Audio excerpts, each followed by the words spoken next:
क्या कोई बिना पैसे के इंपोर्ट एक्सपोर्ट का काम शुरू कर सकता है? अगर आपके कम्युनिकेशन में दम है तो आप गंजे को कंघी बेच लोगे। Selling is very easy for those people who know how to do it. क्या ऐसा कोई देश है जहां धोखाधड़ी नहीं होती? मुझे मेरे सप्लायर ने धोखा दिया था, चाइनीज सप्लायर था, मुझे 35 लाख रुपए का स्कैम पड़ा था।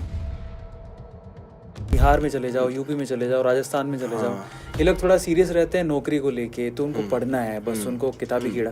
आप किस चीज़ को ठीक मानते हो? अडानी अंबानी कितना पैसा बना रहे हैं, उससे आम आदमी क्या कर लेगा? कुछ नहीं, वो तो उनकी रीच के भी बाहर है। बात यह है कि हमारे अंदर वो स्किल है क्या कि मार्केट में गैप तो दिख रहा है, उसको भर पाओगे? अगर कहीं भी जाता हूँ तो मेरे ये दबा लग जाता है कि ये तो शार्क टैंक में गाली खा के आया। अरे गाली क्या खा के आया यार, मैं अपने एक स्टार्टअप शुरू किया, मैं शार्क टैंक तक उसको लेकर गया, उसका एप्रिसिएशन कुछ नहीं है, बस वहाँ फंडिंग नहीं मिली तो मतलब गाली खा के आ गया। इंडियन मेंटालिटी यही है। इंडिया में 30% इनकम टैक्स है, 18% जीएसटी है। अगर आपने 1 करोड़ कमाया तो 48 लाख सरकार को गिफ्ट में देना है। 30% एज और income tax, 18% on GST. UAE scam का अड्डा बन चुका है भाई for fresh fruits and vegetables.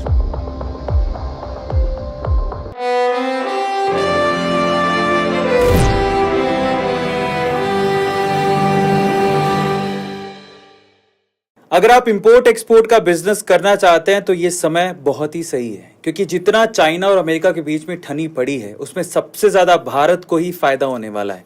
और अगर आप भारत में रहते हैं और ये पॉडकास्ट देख रहे हैं तो आज इस एपिसोड में इंपोर्ट एक्सपोर्ट की बेसिक सीखेंगे एक एक्सपर्ट से।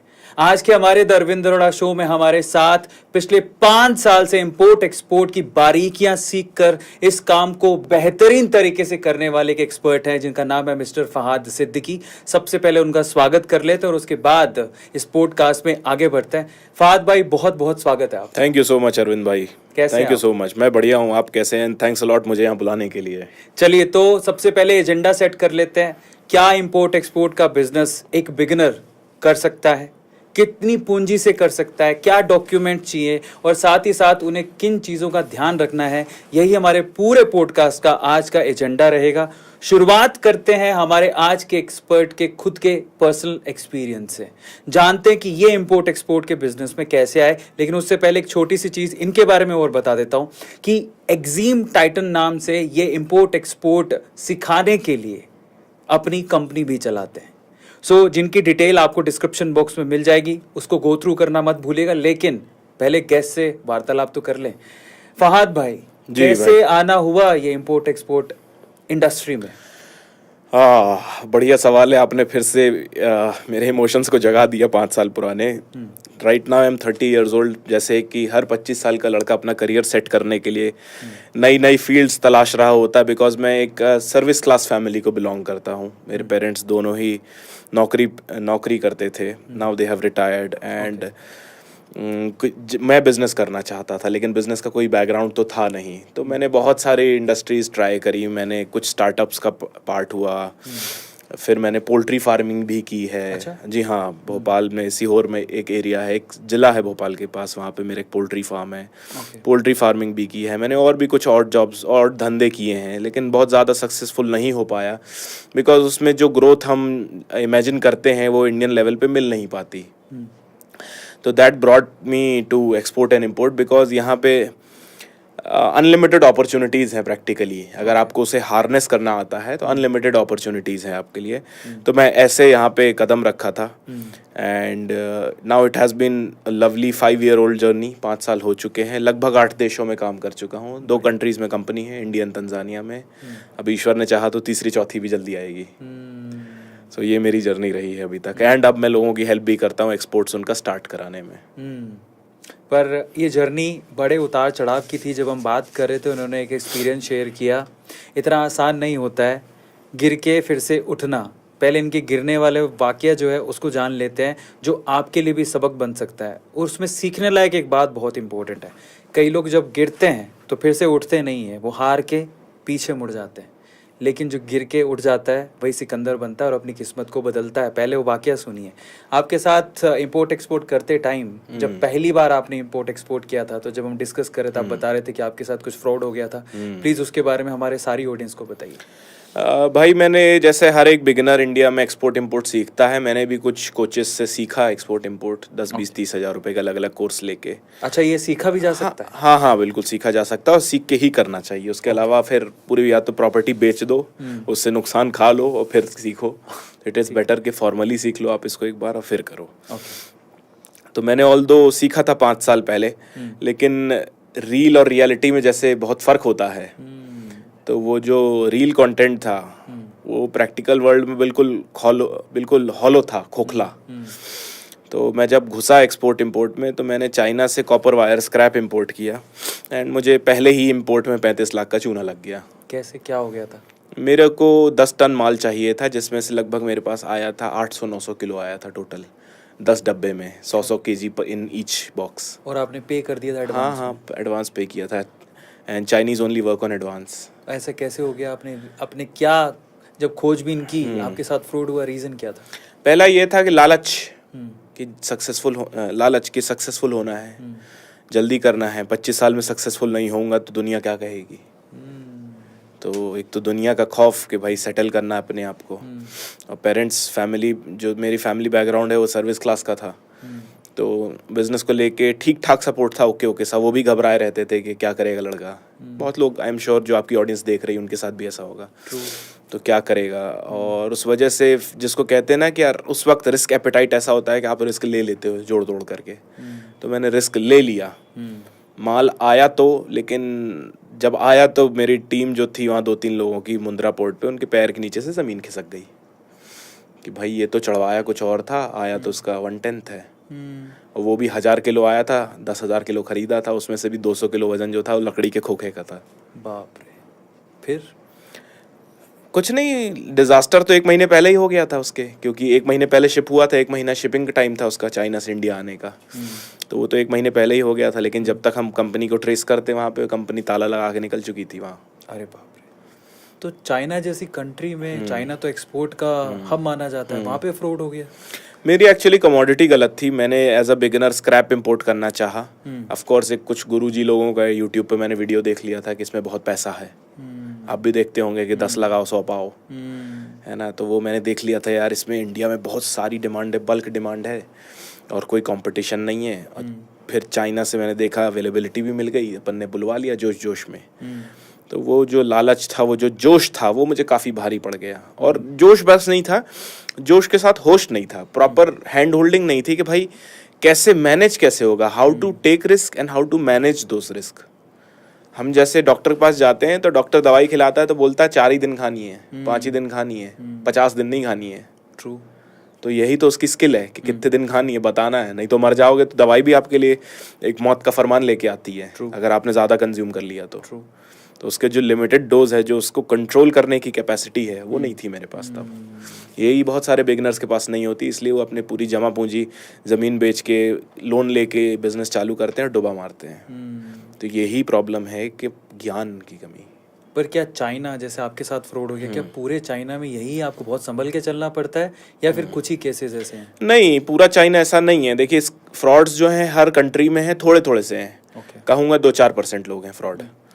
ठीक है, मेरी कमोडिटी गलत थी चाइना के लिए। China was itself importing copper scrap highest volume in the world. तो मैंने एक ऐसी कंट्री से खरीदने की कोशिश की जो खुद सबसे ज़्यादा खरीदता है, और सस्ते रेट पे आया मुझे, 30-40% डिस्काउंट पे स्क्रैप। तो जो लोग मार्जिन के बिल्कुल लालच में, लॉलीपॉप में रहते हैं ना कि बहुत मार्जिन आ रहा है इसमें तो इतना पैसा है, तो कोई स्क्रैप के लिए आपको 40% क्यों देगा? अल्टीमेटली तो वो भंगार है। True. It's the last process, last stage of a product. कचरा हो चुका है वो, अब उसके बाद उसकी मेल्टिंग भर होनी है। तो उस कमोडिटी में, मतलब हर कंट्री में कुछ कुछ कमोडिटीज होती हैं जिसके लिए वो नहीं जानी जाती। क्योंकि हमें वो भी नहीं पता था कि ना जानी किसके लिए नहीं जाती वो। तो कॉपर स्क्रैप एक है जहाँ चाइना से नहीं लेना चाहिए। और बहुत सारे अलग अलग देश हैं जहाँ पे ड्रीम्स दिखाए जाते हैं कि वहाँ भी कुछ उनके स्पेसिफिक चीज़ें नहीं मिलती। जैसे मैं आपको बता देता हूँ, इंडिया की मैं बात करूँ तो इंडिया में आधे टाइम साल में, इनफैक्ट पूरे ही साल अनियन एक्सपोर्ट पे कुछ टाइम बैन लगा रहता है, 1 साल बैन लगता है, 1 साल हट जाता है, 1 साल लगता है, 1 साल हट जाता है। क्यों? क्योंकि डोमेस्टिक रेट्स को टैकल कर सके भारत सरकार। वही चावल के साथ होता है, फिर उसके लिए स्मगलिंग होती है, हवाला होता है, बहुत बहुत सारी चीज़ें होती हैं। तो ये प्रॉब्लम वर्ल्ड वाइड है। आपको पता होनी चाहिए बस कि क्या आपकी औकात में है, क्या औकात के बाहर है। बाहर है तो क्या औकात में, उसके बारे में बात कर लेते हैं। आपने जान लिया इनका पर्सनल जर्नी, लेकिन क्या एक और चीज़ जान लेते हैं आगे आपके सवाल लेने से पहले।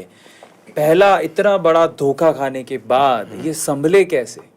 पिताजी ने फिर कैसे कहा कि भैया इस धंधे में तुझे अब रहना है कि बाहर जाना है? क्या पता उस वक्त ही कह दिया होता कि भाई तू नौकरी ही कर ले। जान लेते हैं फहद भाई से, इसके बाद हर्डल्स कहाँ कहाँ आई और फिर वापस से अपने आप को मेंटेन कैसे कि मुझे यही काम करना है?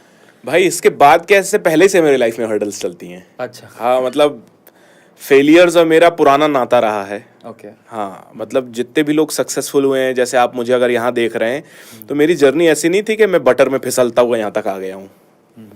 ऐसी जर्नी किसी की भी नहीं होती है। जो आप देखते हो कि एक सर्टेन स्टेज पे आ गए हैं, वो ऐसे स्मूथली, मतलब empty roads don't make good drivers. Amazing. तो एम्प्टी रोड से नहीं आया है कोई। तो उससे पहले ही जब मैं स्टार्टअप कर रहा था, अपना पोल्ट्री फार्मिंग कर रहा था अपना, तभी चीज़ें लॉसेस में गई। मतलब उस वक्त पे आदत पड़ गई थी यार झटके झेलने की, दिल मजबूत सा हो गया था। लेकिन ये बड़ा झटका लगा मुझे, एक साथ लगा। तो 1.5-2 महीना तो डिप्रेशन में, मतलब ऑफिशियल डिप्रेशन तो नहीं कहूँगा, अनऑफिशियल डिप्रेशन कि मैं घर पे हूँ, कहीं नहीं जाना, किसी से नहीं मिलना, कोई बात नहीं करनी, पूरा सोशल लाइफ ज़ीरो। मेरी ब्लड शुगर बढ़ गई, बहुत सारी चीज़ें हो गई उस वक्त। फिर ऑल दो आई रिकवर्ड इट, एंड दूसरों का भी पैसा था उसमें, फैमिली का पैसा था, किसी को कुछ लौटा दिया, किसी ने माफ़ी, किसी से मैंने माफ़ी मांग ली, कुछ ने माफ़ कर दिया, कुछ का डूब गया। ठीक है, तो इस तरीके से मैं आगे बढ़ा लेके। लेकिन giving up was not an option. अगर मैं गिव अप कर देता तो मैं करता क्या? ट्रू। करता क्या मैं? नौकरी तो मुझसे होने से रही थी, ठीक है, मेरे से नहीं होती नौकरी डे 1 से, तो मैं करता क्या? तो यही करना था। तो मैंने ये सोचा कि when I was tired I wanted to take rest but not to quit. बढ़िया। तो मैंने क्विट नहीं किया, मैं उस वक्त रेस्ट किया, पढ़ाई चालू की, मिलना चालू किया, नेटवर्क बनाना चालू किया, मिलूं समझूं। और एक्सपोर्टर्स मुंह नहीं खोलते, अपना मुंह नहीं खोलते। मैं 2 साल EPCH और CEPC का पार्ट रहा हूँ। EPCH मतलब export promotion council of handicraft, Jodhpur की है, and CEPC carpet export promotion council. यहाँ पे स्टार एक्सपोर्ट हाउसेज हैं, छोटे से लेकर बड़े तक, नॉर्मल वाले से लेकर स्टार तक। कोई मुंह नहीं खोलता, बताता नहीं। हाँ, आप उनसे पूछोगे कैसे करना है, क्या करना है, कोई एक्सपोर्टर अपना मुंह नहीं खोलेगा। Basically for one simple reason, उनको ऐसा लगता है उनका धंधा चोरी हो जाएगा। बट ऐसा होता नहीं भाई। हम 190 देशों की बात कर रहे हैं। किसी एक्सपोर्टर की इतनी औकात नहीं है कि इतने देश कवर कर सके। सही बात है। या फॉर दैट मैटर एक कंट्री कवर कर सके। सही बात है। उनको बस ये लगता है कि मेरी थाली करने वाला तो नहीं छीन ले जाएगा ये, तो इसलिए वो मुंह नहीं खोलते। तो निकला मैं मार्केट में, स्टडी की, बहुत सारी चीज़ें की, फिर सक्सेस आई हाथ, ऐसा नहीं है। इसी वजह से मैं आज यहाँ बैठा हूँ, मिली सक्सेस। ईश्वर का बहुत बहुत शुक्रिया उस चीज़ के लिए कि जहाँ मैं हूँ आज। लेकिन इसी वजह से हूँ कि उसका गिव अप नहीं किया। बढ़िया। तो जो लोग को लगता है गिव अप कर देने से चीज़ें आसान हो जाती, नहीं, गिव अप करने से और डिफ़िकल्ट हो जाती हैं। फिर आपको वही करना पड़ता है जो आप नहीं करना चाह रहे हो। तो सर आपने सबसे बड़ी फेलियर स्टोरी बताई, 35 लाख का नुकसान हुआ आपको। तो चलो इसका जस्ट अपोजिट आपकी कोई सक्सेस स्टोरी बताओ जिसमें सबसे ज़्यादा फ़ायदा हुआ उस डील को करने के बाद। भाई बहुत सारी डील रही हैं, ऐसा कुछ नहीं कहूँगा। मैंने 20 लाख के प्रॉफिट्स लिए हैं डील्स में। ओके। हाँ, क्योंकि एक्सपोर्ट्स बहुत बड़ा धंधा है, तो ऐसी कोई स्पेसिफिक नहीं जिसको मैं कह सकूं कि इसमें बहुत ज़्यादा हुआ, इसमें कम हुआ है। और मुझे याद भी नहीं रहता, मतलब आप जब इतनी लंबी जर्नी चल लेते हो। नहीं, पर कई बार होता है ना कि एक एक्सपोर्ट याद रह जाता है। हाँ, पहला एक्सपोर्ट मुझे याद है मेरा 2021 के लगभग, ऑस्ट्रेलिया में लेदर शूज़ वगैरह बेचे थे मैंने। तो वो बड़ा मेमोरेबल एक्सपोर्ट था मेरा, क्योंकि पहला एक्सपोर्ट था। फिर उसके बाद मैं 7-8 आइटम्स बेच चुका हूँ, लेकिन वो इतना याद नहीं रहता अब दिमाग में। क्योंकि व्हेन यू मास्टर सेल्स, तो आप सुई बेचो या हवाई जहाज बेचो, इट्स लाइक हाँ बिक तो रहा है, क्योंकि वो स्किल आपके अंदर आ गई है। आपको मालूम है how to make people buy. Public कब पैसा देगी जेब से अपने। तो थोड़ा फहद भाई से जो 35 लाख का नुकसान जान लिया है, कितना अब तक 5 साल में कमाया, लमसम बता दें कितना कमाया है, मतलब एक्सपोर्ट का काम करके, इम्पोर्ट एक्सपोर्ट। करोड़ों में ही होगा। बढ़िया। करोड़ों। तो आप समझ ही गए होंगे कि आप ऐसे शख्स से सारा ज्ञान ले रहे हैं जो कि एक बार लॉस खाया, गिरा, फिर उठा और उसके बाद उसी बिजनेस से करोड़ों रुपए कमा के आज हमारे सामने हमारे साथ इस पॉडकास्ट में आपको नॉलेज देने के लिए यहाँ पर है। अगर आप फिर से मैं कहता हूँ कि इम्पोर्ट एक्सपोर्ट एक ऐसी चीज़ है जहाँ पर हैंड होल्डिंग चाहिए, एक सहारा, एक अच्छा इंसान चाहिए जो आपको बता पाए चीज़ों के कैसे काम करती हैं सारी चीज़ें, तो उसके लिए आप इनसे कनेक्ट कर सकते हो। डिस्क्रिप्शन बॉक्स में एक्जिम टाइटन का आपको सारी डिटेल्स मिल जाएंगी, क्लिक करिए, इनसे बात करिए। आगे चलते हैं जर्नी में। अब आपकी हमने जर्नी जानी, आपने बताया बहुत सारी चीज़ें। अब थोड़ा जो व्यूअर्स हैं हमारे उनके क्वेश्चंस ले लेते हैं। बिल्कुल भाई। पहला सवाल ये है कि क्या बिना पैसों के, जिसके पास पैसा नहीं है, क्या वो इम्पोर्ट एक्सपोर्ट के बिजनेस में आ सकता है? आ तो सकता है, लेकिन सक्सेसफुल होने के ऑड्स बहुत कम हो जाएंगे। ओके। क्योंकि कंपटीशन हाई है, आपका फेलो एक्सपोर्टर आपसे ज्यादा मेहनत कर रहा है। अब ये वो 90s का दौर नहीं रहा जहां एक ही आदमी जो है आइटम बेच रहा था। अब यहाँ पे 100 आदमी वही आइटम बेच रहे हैं। तो जब आप खाली जेब के साथ निकलते हो ना, तो होना बहुत मुश्किल होता है। एक मैंने कंसल्टिंग करने के बाद लोगों के साथ ये समझ में आया कि 5-7 लाख 8 लाख का एक अच्छा कंफर्टेबल कैपिटल है जिसमें आप अपने आप को लॉन्च कर सकते हो। लेकिन अगर कोई बोले कि एब्सोल्यूट जीरो से, तो आई वुड सजेस्ट कि नहीं, तब तक काम करो, पैसे जुटाओ। क्योंकि कोई भी धंधा है, देखो ड्रीम सेलिंग तो हो नहीं रही है। किसी भी धंधे के लिए आपको बेसिक पूंजी तो चाहिए ही चाहिए है। अगर आपको मैं बोलूँ दिल्ली से बॉम्बे भी जाना है एक सप्लायर से मिलने, तो भी पैसा चाहिए। हर चीज के लिए पैसा चाहिए है। ज्ञान लेने के लिए पैसा चाहिए है, सेल्स करने के लिए पैसा चाहिए, सबके लिए चाहिए। तो जीरो पे नहीं, ऑड्स ऑफ फेलियर बहुत बढ़ जाएंगे जीरो पे। अगर एक बजट कर लोगे 7-8 लाख का, तो ऑड्स ऑफ विनिंग बढ़ जाएंगे आपके। तो 7-8 लाख हमने जान लिया। पहली रिक्वायरमेंट आपकी पूंजी है, 7 से 8 लाख रुपए आपको जुटाने हैं इम्पोर्ट एक्सपोर्ट का बिजनेस करने के लिए। हैंड होल्डिंग के लिए आपको बता ही दिए क्या करना है। अगला सवाल जो कॉमनली रहता है कि 7 से 8 लाख ठीक है मेरे पास अरेंज हो गए, मैंने आपसे सीख भी लिया, एक बेसिक डॉक्यूमेंट्स की रिक्वायरमेंट रहती है, वो कौन कौन से डॉक्यूमेंट है जो उनको करने पड़ेंगे और उसमें कितना खर्चा आएगा? नहीं, मैं तो भाई अरविंद भाई, मैं कभी किसी को नहीं बोलता मेरे से सीखो। I never make them buy कि भैया आप, मतलब I never tell them to buy बढ़िया कि आप मेरे से खरीदो। नहीं, मेरी चीजें ही ऐसी होती है कि पब्लिक लाइन लगा के आ जाती है। मैं कभी नहीं बोलता किसी को मेरे से सीखो। आप किसी से भी सीखो, ज्ञान है भाई, मेरे पास थोड़ी है बस, दुनिया में हजारों लोगों के पास है। मैं तो सबको हाथ जोड़ के बोलता हूँ, सब किसी से भी सीख लो। आप जो आपको सही लगे उससे सीख लो। अगर आपका काम हो रहा है, आपका आलू खाने से पेट भर रहा है, आलू खाओ। आपका चिकन खाने से पेट भर रहा है, आप चिकन खाओ। वो खाओ जो आपको पसंद आता हो। I never push them. तो पहला पार्ट तो ये था कि जिसके साथ आपको लगे उसके साथ काम करो, नॉट ओनली विथ मी। जहां कंफर्टेबल हो वहां काम करो। Number 2, documentation. अगर मैं डॉक्यूमेंट्स की बात कर लूँ, इंडिया से मेजरली 3-4 तरीके के डॉक्यूमेंट्स चाहिए हैं। सबसे पहले कंपनी रजिस्ट्रेशन होना चाहिए आपके पास, बैंक अकाउंट होना चाहिए, GST होना चाहिए, और लास्ट एक IEC होना चाहिए, इम्पोर्ट एक्सपोर्ट कोड, जो DGFT से आजकल सेम डे बन के आ जाता है। अगर इतना नहीं है तो आप कुछ भी नहीं बेच सकते। ये एंट्री लेवल डॉक्यूमेंट्स हैं जो आपको मांगता ही मांगता है। अब इससे अगर इन डेप्थ और ज़्यादा आपको डॉक्यूमेंटेशन चाहिए, तो फिर कमोडिटी वाइज, प्रोडक्ट वाइज रहेंगे वो, कि किस सेक्टर का डॉक्यूमेंट चाहिए आपको। मतलब आप क्या बेच रहे हैं? हाँ, दवाई बेच रहे हैं तो उसके क्लिनिकल ट्रायल्स चाहिए, FDA चाहिए है। खाना बेच रहे हो तो FSI चाहिए, फिर FDA चाहिए है। न्यूट्रासूटिकल, फार्मासूटिकल, इन सब, मतलब हर सेक्टर के अपने डॉक्यूमेंट, सेट ऑफ डॉक्यूमेंटेशन है। जैसे अगर आपको बिल्डिंग बनानी है तो रेत, गिट्टी, ईंट, सीमेंट चाहिए। उसके लिए पेन पेपर नहीं चाहिए। पेन पेपर से मैप बनेगा, लेकिन रेत, गिट्टी, ईंट, सीमेंट से ही बिल्डिंग बनेगी। प्लस एक लेबरर का सेट चाहिए है, कॉन्ट्रैक्टर चाहिए, सुपरवाइजर चाहिए, बिल्डर चाहिए जो पैसा देगा। तो वो सेक्टर्स बटे हुए हैं कि किस सेक्टर में कौन से डॉक्यूमेंट।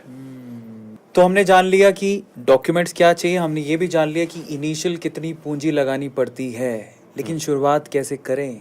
जैसे इन्होंने बताया, जैसे आपने बताया कि डॉक्यूमेंटेशंस होते हैं, कमोडिटी पे डिपेंड करता है। तो लोग ये जानना चाहते होंगे कि ऐसी कौन सी कमोडिटी बेचे जिसमें कम से कम डॉक्यूमेंट्स हो, कम से कम रिक्वायरमेंट हो मनी की। शुरुआत कैसे की जाए ताकि एक आम आदमी जिसके पास इतने पैसे नहीं है, वो इतना सब नहीं झेल सकता, वो आराम इजीली शुरुआत कर ले। सीधी बात यह है कि पैसे कैसे कमाए जाए, है ना इसमें, कि कम से कम इन्वेस्टमेंट में ज्यादा से ज्यादा पैसा कैसे आए, है ना। अगर हम इसको लेमैन भाषा में समझे तो ये ठीक है। तो इसका सिंपल आंसर है भाई कि अगर आप डिज़ायर कैटेगरी के प्रोडक्ट बेचोगे, मेरे पर्सनल फेवरेट जिसपे मेरी एक्सपर्टीज है, डिज़ायर कैटेगरी वो जिसमें रेट्स का बार्गेन नहीं होता है। Example, luxury goods, hand bags हो गए, वॉलेट्स हो गए, शूज़ हो गए, आपके हैंडीक्राफ्ट हो गए, लेदर के आइटम्स हो गए, आपके कारपेट्स हो गए, रग्स हो गए, डेकोर आइटम्स हो गए, एनीथिंग जो एक रईस आदमी अपने घर पे रख सकता है या एक अबव एवरेज इंसान खरीदना चाहता है, अगर उसको बेचोगे तो कम बार्गेन होगा, plus it has to be finished goods, मतलब उसके बाद उसमें कोई फिनिशिंग ना लगे और वो रेडी टू यूज़ हो, ओके, तो वो मैक्सिमम मार्जिन छोड़ेगा। अगर वो उसमें कुछ सेमी फिनिश्ड है वो, या उसमें एक प्रोसेसिंग का स्टेज और चाहिए, मान लेते हैं आपने चावल बेचा, अब चावल कोई लेगा तो पकाएगा, या पकाने से पहले वो होलसेल की दुकान में रखा जाएगा, फिर बिकेगा, फिर पकेगा, उससे बिरयानी बनेगी, पुलाव बनेगा, नॉर्मल बॉइल्ड राइस बनेगा, फिर उसके बाद जब वो एक फैंसी से रेस्टोरेंट में बिकेगा तब महंगा बिकता है वो। लेकिन कोई अगर 1 किलो चावल कोई खरीदे तो 100-125 रुपये नॉर्मल रेट्स पे ही बिकेगा वो, उसमें मार्जिन नहीं मिलेगा। तो अगर बिगिनर्स को पैसे अच्छे कमाने हैं कम पूंजी में, तो आपको नंबर 1 सेल स्किल्स पे मास्टरी चाहिए। आप ये समझो कि आपको बेचते नहीं आता तो कोई आपसे खरीदने के लिए मरा नहीं जा रहा, ये समझ लो, ये हार्ड ट्रूथ है, ये दुनिया का सबसे कठिन और कड़वा सत्य है कि आप नहीं दोगे तो दूसरा देगा, सत्य वचन ही है। नंबर 2, अगर सेल्स नहीं आती तो आपके पास जो पैसा है वो कोई काम नहीं आएगा। आज के ये जो हमारा एक्सपोर्ट बिजनेस है, इसमें स्किल से ही पैसा बनेगा, इसमें पैसे से पैसा नहीं बनेगा। पैसे से पैसा इन्वेस्टर का बनता है। एक बड़े फेमस इंसान है राजीव तलरेजा साहब, उन्होंने कहा था कि money makes money only for the investor, true, not for the business owner. True, business owner के लिए वो हुनर का पैसा होता है कि उसके पास कितना स्किल्स है, वो उसके लिए 0 से 100 लेके जाता है। मैं खुद गया हूँ, मैं सबको बोल सकता हूँ कि आपका स्किल ही आपको 0 से 100 लेके जाएगा। पैसे से पैसा इन्वेस्टर का बनेगा कि आपके पास पैसा था तो आपने जमीन खरीद ली, अब जमीन बढ़ रही है, लेकिन जमीन फोकट में थोड़ी खरीदी है, उसके लिए स्किल चाहिए भाई। हाँ, आपको अगर चाहिए है माल चाहिए तो स्किल तो चाहिए। अब आप ये सोचो कि सीखेंगे भी नहीं कुछ, किसी भी चीज में आपको 6 पैक एब्स बनाने तो मुंह पे ताला लगाना पड़ेगा, हेल्दी फूड खाना पड़ेगा। आप ये बोलोगे खाऊंगा भी छोले भटूरे, बनाऊंगा भी 6 पैक एब्स, तो पॉसिबल ही नहीं है। सही बात, पॉसिबल नहीं है। तो एक तरफ कंट्रोल करना पड़ेगा, जिन चीज़ों से आप प्यार करते हो अपने 20s और 30s में, उसको कंट्रोल करना पड़ेगा, अपने टेम्पटेशंस को कंट्रोल करना पड़ेगा। सबको चाहिए बड़ी गाड़ी, बड़ा घर, बढ़िया गर्लफ्रेंड, बढ़िया बॉयफ्रेंड, लग्जूरियस लाइफस्टाइल, सबको चाहिए। इसको कमाने के लिए क्या करना है उसके एफर्ट्स कोई नहीं लगाता। ट्रू। तो भाई साहब यही है सत्य कि अपने आप पे लग जाओ। तो आपको समझ में आया, पर थोड़ा और डीप डाइव कर लेते हैं। जैसे कि आपने बताया, हमने अगर किसी को इम्पोर्ट एक्सपोर्ट स्टार्ट करना है तो ऐसे गुड्स जिनमें ज़्यादा बार्गेनिंग नहीं होती, वहाँ पे वो कमा सकता है। यस, बिल्कुल सही बोला आपने। आइटम भी आपने बताए, हाँ, मोटे मोटे, यस, ठीक है। हाँ। लेकिन उसके लिए शुरुआत कैसे करनी होती है? कि जैसे मैं तो एक लेमैन हूँ, अब मुझे समझ में आया कि हाँ आपने बोले लेदर के शूज़, तो मैं कहाँ जाऊँ और उसके बाद फिर आगे का प्रोसेस क्या होगा, प्रोसेस पूरा समझाइए एक कमोडिटी लेके। ठीक है, मान लेते हैं आपको ये पानी की बोतल बेचनी है, ठीक है, हमारे सामने पानी की बोतल रखी है। सबसे पहले आपको एक बढ़िया सा इसका सप्लायर चाहिए। ओके, सबसे बढ़िया सप्लायर जो आपके left, right, centre, middle, top, down सब जगह तैयार हो। मतलब ये है कि आपकी हर कंडीशन पे तैयार हो, जिसमें इंडिया पिटने लगता है। इंडियन सप्लायर्स कोऑपरेट नहीं करते। चाइना और इंडिया में ये बड़ा फ़र्क है कि इंडियन और चाइनीज़ सप्लायर्स में फ़र्क सबसे बड़ा कि चाइनीज़ सप्लायर हर तरीके से कोऑपरेट करते हैं, इंडियन सप्लायर किसी भी तरीके से कोऑपरेट नहीं करते हैं। 90% डील्स जो मैंने फेल होते हुए देखी हैं, अपने केसेस में भी, अपने क्लाइंट्स के केसेस में भी, दोस्तों के केसेस में भी, सप्लायर एंड मोमेंट पे पैक ऑफ कर गया। आपको उसने बोला था मैं नीला पहन दूंगा, फिर वो बोल रहा है मैं डार्क ब्लू पहन दूंगा। अप्रूवल किसी और चीज़ का था, बेच कुछ और पा रहे हैं, बिक रहा नहीं है। सबसे पहला एक तगड़ा सप्लायर, क्योंकि export is not the game of buyers, it's the game of sellers, it's the game of suppliers. China दुनिया का सबसे बड़ा एक्सपोर्टर क्यों है? उसके पास बायर तगड़े थोड़ी हैं, सेलर बहुत तगड़े हैं। उनकी सेल्स स्किल बहुत तगड़ी है। यही तो, ये भी एक कड़वा सत्य है, लोग समझते नहीं। उनको लगता है बायर नहीं मिल रहा सर। मेरे पास 90% क्वेश्चन आते हैं, सर बायर्स दिला दो। बायर, हाँ, इसके सेलर के बाद आता है क्वेश्चन बायर का। बायर देखो कोई चना मूंगफली तो है नहीं कि आप मार्केट से गए 100 रुपए दिया 20 ग्राम खरीद लिया, नहीं। मार्केट टफ है, कॉम्पिटिटिव मार्केट है एक्सपोर्ट्स का भी। आपकी पर्सनैलिटी में, आपके सेल्स स्किल में, आपके प्रोफाइल में इतना दम होना चाहिए कि सेलर अट्रैक्ट होकर आपके पास आए और परचेज करे, क्योंकि आपके उसके पास जाने से कुछ नहीं होता। आप शाहरुख खान के बंगले के सामने खड़े हो जाओ मन्नत के, क्या होगा? कुछ नहीं होगा, कुछ नहीं होगा। खड़े हैं उसके पास तो लाखों लोग खड़े हैं। तो बायर ऐसा ही है कि बायर की डिटेल पब्लिक में जो रहती है, मैं आपको बताता हूँ इंडिया में बायर फाइंडिंग कैसे करते हैं लोग। बायर फाइंडिंग ये रहता है कि जो एक्सिस्टिंग बायर्स हैं, जो खरीद रहे हैं, जिनका डेटा पब्लिक डोमेन में है, उसको चुराओ, cold calling, mailing, port data, यहाँ से बात कर लूँ, वहाँ चले जाऊँ, उसको कैसे भी उसके पीछे पड़ जाऊँ। इस तरीके से सेल्स नहीं हो सकती। अब अगर किसी को 1 करोड़ का फ्लैट खरीदना है या 10 लाख की जमीन खरीदनी है, वो खुद ढूंढेगा, वो खरीद लेगा। सही कह रहा हूँ? ट्रू। वो वेट थोड़ी करेगा कि बिल्डर आएगा मेरे पास बेचने के लिए तब खरीदूंगा। तो आप अपने अंदर अपने सेल्स स्किल को पॉलिश करो कि एक बायर आपके पास खुद आए। बायर ऐसा कोई चना मूंगफली नहीं है कि आप डिटेल डाउनलोड कर लोगे। मैं फेसबुक पे मैसेज कर देता हूँ, मैं इंस्टाग्राम मैसेज कर देता हूँ, मैं लिंक्डइन पे मैसेज कर देता हूँ, मैं गूगल पे चले जाता हूँ, कहीं कुछ भी मैसेज कर देता हूँ, वो मेरे से ले लेगा। उसके माथे पे कुछ लिखा थोड़ी है। ट्रू। कि वो आप ही का इंतजार कर रहा था, क्योंकि जब आप नहीं भी थे तो धंधा तो कर रहा था ना वो, और आप नहीं भी रहोगे तो भी धंधा करेगा। सच बात। तो हम तो यहाँ पे जो है नल एंड वॉइड हो गए कि हमारे साथ भी, हमारे बिना भी और हमारे बाद भी वो एग्जिस्ट कर रहा है। जो LIC की टैगलाइन है ना, जीवन के साथ भी जीवन के बाद भी, तो वो धंधा तो चल रहा है। ये लोग इतना सा घमंड अपने दिमाग से निकाल देना तो सेल्स हो जाए। तो पहला है एक तगड़ा सेलर, फिर है बायर्स। बायर्स आएंगे अपनी स्किल्स के हिसाब से। आपको जितनी अच्छी स्किल्स आती हो, way of presentation, talking, communication, सब कुछ पॉलिश्ड मैनर में होना चाहिए।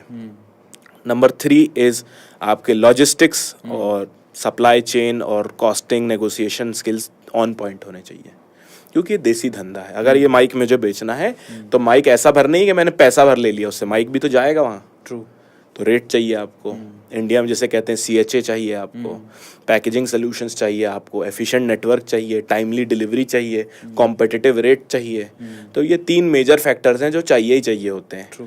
लोग इसमें से किसी ना किसी में पिटे ही रहते हैं, मेजॉरिटी 90% पिटे ही रहते हैं। True. उनको ऐसा लगता है बायर आ जाए, नहीं बायर किस, आप सोचो यार, आपके पास 20 लाख रुपए है, आप किसी अनाड़ी पे 20 लाख खर्च करोगे? नहीं लगाओगे ना। आप बोलोगे मेरा 20 लाख सेफ रहना चाहिए पूरा। हमारे पास स्किल नहीं होते, हम कूद जाते हैं कि मैं सेल करूंगा उसको। मैं आपको बताता हूँ अरविंद भाई, मैं तो 5 साल से उस धंधे में, इस धंधे में ऐसे ऐसे धुरंधर हैं जो 90 साल से हैं, 3री जनरेशन चल रही है उनकी। आप मुंह खोलते हो उसको 5 मिनट में पता होता है लोगे कि नहीं लोगे। 5 मिनट, ये बात तो सच है। 5 मिनट बहुत है उसको जज करने के लिए। आपको वो जज कर लेगा आपको, क्योंकि उस 90 साल ऐसे ही थोड़ी बीते हैं उसके। सच बात है। और जो आपका फॉरेनर है वो भी कोई बेवकूफ थोड़ी है। 5 मिनट में जज कर लेते हैं, वो काम के हैं, रेट देंगे, आपसे रेट भर लेना है उसको कि माल लेना है। ये इंडियन एक्सपोर्टर्स को नहीं पता ना, इस पे कोई काम कर रहा है। एक प्रो टिप दे देता हूँ आपको, जिनको एक्सपोर्ट पे जल्दी सक्सेसफुल होना है, ऑफ कोर्स मैं तो कराता ही हूँ, मेरा तो काम ही है वो कराना, लेकिन जिनको ज्यादा जल्दी सक्सेसफुल होना है, उनको अपनी पर्सनैलिटी में सबसे ज्यादा अगर किसी में काम करना चाहिए, वो है उनका कम्युनिकेशन स्किल। ट्रू। अगर आपके कम्युनिकेशन में दम है तो आप गंजे को गंगी बेच लोगे। सच बात है। सेल्स अपने आप हो जाती है भाई। सेल्स तोप चीज नहीं, अपने आप हो जाती है। Selling is very easy for those people who know how to do it. That's true. तो ये है गणित भाई। तो सबसे बड़ी स्किल जो आपको चाहिए वो कम्युनिकेशन स्किल चाहिए। आपको उसको कन्विंस करना आना चाहिए, आपकी बात में दम होना चाहिए, लेकिन आपकी बात में दम भरने से काम नहीं चलेगा। स्पेशली वहाँ हडल कहाँ आती है, आपने कमिटमेंट कर दी, सेल आ गई आपके पॉकेट में कि भैया ये माल मुझे 20 लाख का सप्लाई करना है, लेकिन अगर सप्लायर ही बैक कर गया तो आपकी इज्जत खराब, अगली बार वो लौट के नहीं आएगा, चाहे आपकी बात में कितना ही दम हो। तो एट द एंड आपको पहले सप्लायर, एक कन्विंसिंग सप्लायर चाहिए, जो मुझे लगता है इनकी बातों से जितना मैं समझ में आया कि बेचने से पहले एक कन्विंसिंग सप्लायर जो अपनी बात पे रहे। इंडिया में प्रॉब्लम ही यही है कि आप कमिटमेंट तो ले लोगे सामने वाले से कि हाँ मैं चलो आपको ये दे दूंगा माल, लेकिन पीछे से सप्लायर ही नट गया तो क्या करोगे? प्रॉब्लम वहाँ आ जाती है। तो एक कन्विंसिंग सप्लायर, फिर आपकी कम्युनिकेशन स्किल काम करेगी। दोनों जिस दिन अच्छे से मिल गए, आपका प्रॉफिट तय है। मैं सही बोल रहा हूँ? बिल्कुल भाई। और इसमें 90% सप्लायर जो है इंडिया में, वो एंड मोमेंट पे बैक ऑफ करते हैं। 90%। मैं 5 साल इस धंधे में हूँ, बड़े केयरफुली ये शब्द चूज किया मैंने, 90%। तो हम ये जान लेते हैं जो 10% चूज करने हो, जैसे आपने बताया 90% केसेस में ऐसा होता है, कहाँ जाएं सप्लायर जो 10% बैठे हैं, जहाँ हमें ऐसी प्रॉब्लम नहीं फेस करनी पड़े? नहीं, वही ये तो भूसे में सुई ढूंढने बराबर बात है। अच्छा, अगर बिना लॉजिक के आप ढूंढते हो तो उसमें कुछ पैरामीटर्स हैं जो हमें चेक करने होते हैं, मतलब जैसे रहते हैं ना कि आदमी, एक देसी हिंदी में कहावत है, ठोक बजा के देखना, तो उसको ठोक बजा के देख लो ओके। कि सड़े से सड़ा ऑफर, बढ़िया से बढ़िया ऑफर, कम से कम दाम, ज्यादा से ज्यादा दाम, कम से कम ऑर्डर के नंबर, सबसे ज्यादा नंबर, अगर वो हर चीज में आपसे टिका हुआ है, उसमें वो पेशेंस है, तो वो आपके काम का है। अगर आपको ए दिखा के जेड हो रहा है वो, तो फिर आपके काम का नहीं है। आप रेट मांगते रह जाओगे, वो आपको 6 दिन में रेट देगा। चाइनीज के साथ मैंने 1.5 साल काम किया भाई, 15 मिनट में, 20 मिनट में रेट देते हैं। बढ़िया। 1 करोड़ का आप ऑर्डर मांग लो, 2 घंटे में पीआई आपके मेल आ जाएगा, प्रोफॉर्मा इनवॉइस आपके मेल पे 2 घंटे में आ जाएगा। तो मतलब आप इंडिया से चाइना भी एक्सपोर्ट करते हो, चाइना से इंडिया भी एक्सपोर्ट करते हो? नहीं, मैं पहले चाइना से इंपोर्ट करता था। मैंने 1.5 साल काम किया। अभी मैं I am not dealing currently with Chinese, लेकिन Chinese are very professional, they are very disciplined. बदमाश तो हैं, कुछ कुछ हैं बदमाश, लेकिन they are very disciplined, very professional. मतलब they are trained from their childhood कि कैसे धंधा करना है। चाइना में इंडियन से ज्यादा अच्छे? अरे इंडियन तो है ही नहीं ना टक्कर में भाई, कंपटीशन ही नहीं है, छोड़ दो। ठीक है, छोड़ दो। अगर चाइनीज को डिसिप्लिन में कंपेयर करना है तो जापानीज से करो। तो आप इतने सारे नेशन, इतनी सारी कंट्रीज के साथ इंपोर्ट एक्सपोर्ट का काम कर चुके हैं, सबसे अच्छी कंट्री कौन सी लगी जहाँ पर आपको हर्डल होती ही नहीं है?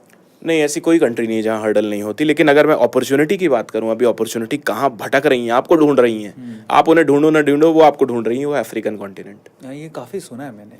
अफ्रीकन कॉन्टिनेंट में अपॉर्चुनिटीज आपको ढूंढ रही हैं। देखो भाई, अफ्रीकन है नेचुरली आलसी, ओके, वो ज्यादा मेहनत नहीं करते, खाओ पियो ऐश करो मित्रों, ये लाइफस्टाइल है उनकी। वहाँ पे अपॉर्चुनिटी है, बढ़िया।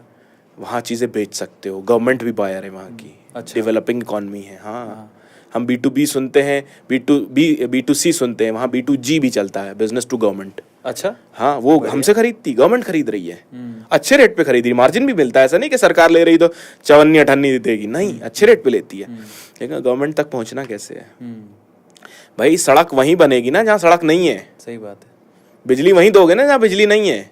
जहाँ बिजली पहले से, वहाँ लाइट पे लाइट लगाए जा रहे हो, जैसे यहाँ से यूएई लोग घुस जाते हैं एक्सपोर्ट करने के लिए भाई, वहाँ पे ऑलरेडी एक्सपोर्टर्स का हुजूम लगा हुआ है। सही बात है। खासकर फ्रेश फ्रूट्स एंड वेजिटेबल में स्कैम का अड्डा बन चुका है भाई वो UAE for fresh fruits and vegetables. Why, reason? हाँ, रीजन बताता हूँ। इसका रीजन ये है भाई, मान लो आपके पास एक पानी की बोतल की खुराक है, आपको 20 बोतल ला के दे दी जाए, तो 4 को लात मार ही दोगे या लग जाएगी गलती से। सही बात है। उनको मालूम है कि डिमांड से ज्यादा सप्लाई है। फॉर वन बेसिक रीजन कि यूएई की लोकेशन बहुत स्ट्रेटेजिक है, बीच में ऑफ द वर्ल्ड पड़ता है वो। राइट में इंडिया है, एशिया है, लेफ्ट में आपका अफ्रीकन कॉन्टिनेंट है, लैटिन अमेरिका है, अमेरिका भी है, ठीक है, यूरोप है, ये सब तो वो बीच में पड़ता है। उसको मालूम है कि मैं रीट्रेड का हब हूँ, लोग ला के पटकेंगे मेरे पास और यहीं से लेके जाएंगे। नंबर 2, मैंने एक इंस्टाग्राम पे वीडियो पे देखा था कि यूएई में there is no black money और white money, there is only green money. True, there is only green money. हाँ, ब्लैक व्हाइट कुछ नहीं है, there is only one money, green money, जो एग्जिस्ट करती है।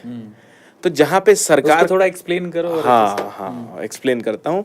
इंडिया में 30% इनकम टैक्स है, 18% जीएसटी है। एक एवरेज बिजनेसमैन, हम जैसे लोग जो हैं, या कोई भी इंसान जो है, चाहे आप एवरेज हो, नॉन एवरेज हो, सुपर रिच हो, कुछ भी हो, आपको 48% टैक्स देना ही देना है। तय है ये बात। अगर आपने 1 करोड़ कमाया तो 48 लाख सरकार को गिफ्ट में देना है। 30% एज और इनकम टैक्स, 18% ऑन जीएसटी, और इसके बाद जो सेविंग्स भी हुई हैं, जो आपके बाल बच्चे बीवी खर्चा करेंगी, तो 18% जीएसटी वहां भी देना है आपको। ट्रू। दुबई में ऐसा कुछ नहीं है, वैट है बस 5% आई थिंक, लिए दिए कुछ थोड़ा सा। ट्रू। 5%, मतलब 1 करोड़ कमाओगे तो 95% आपके पास रहना है।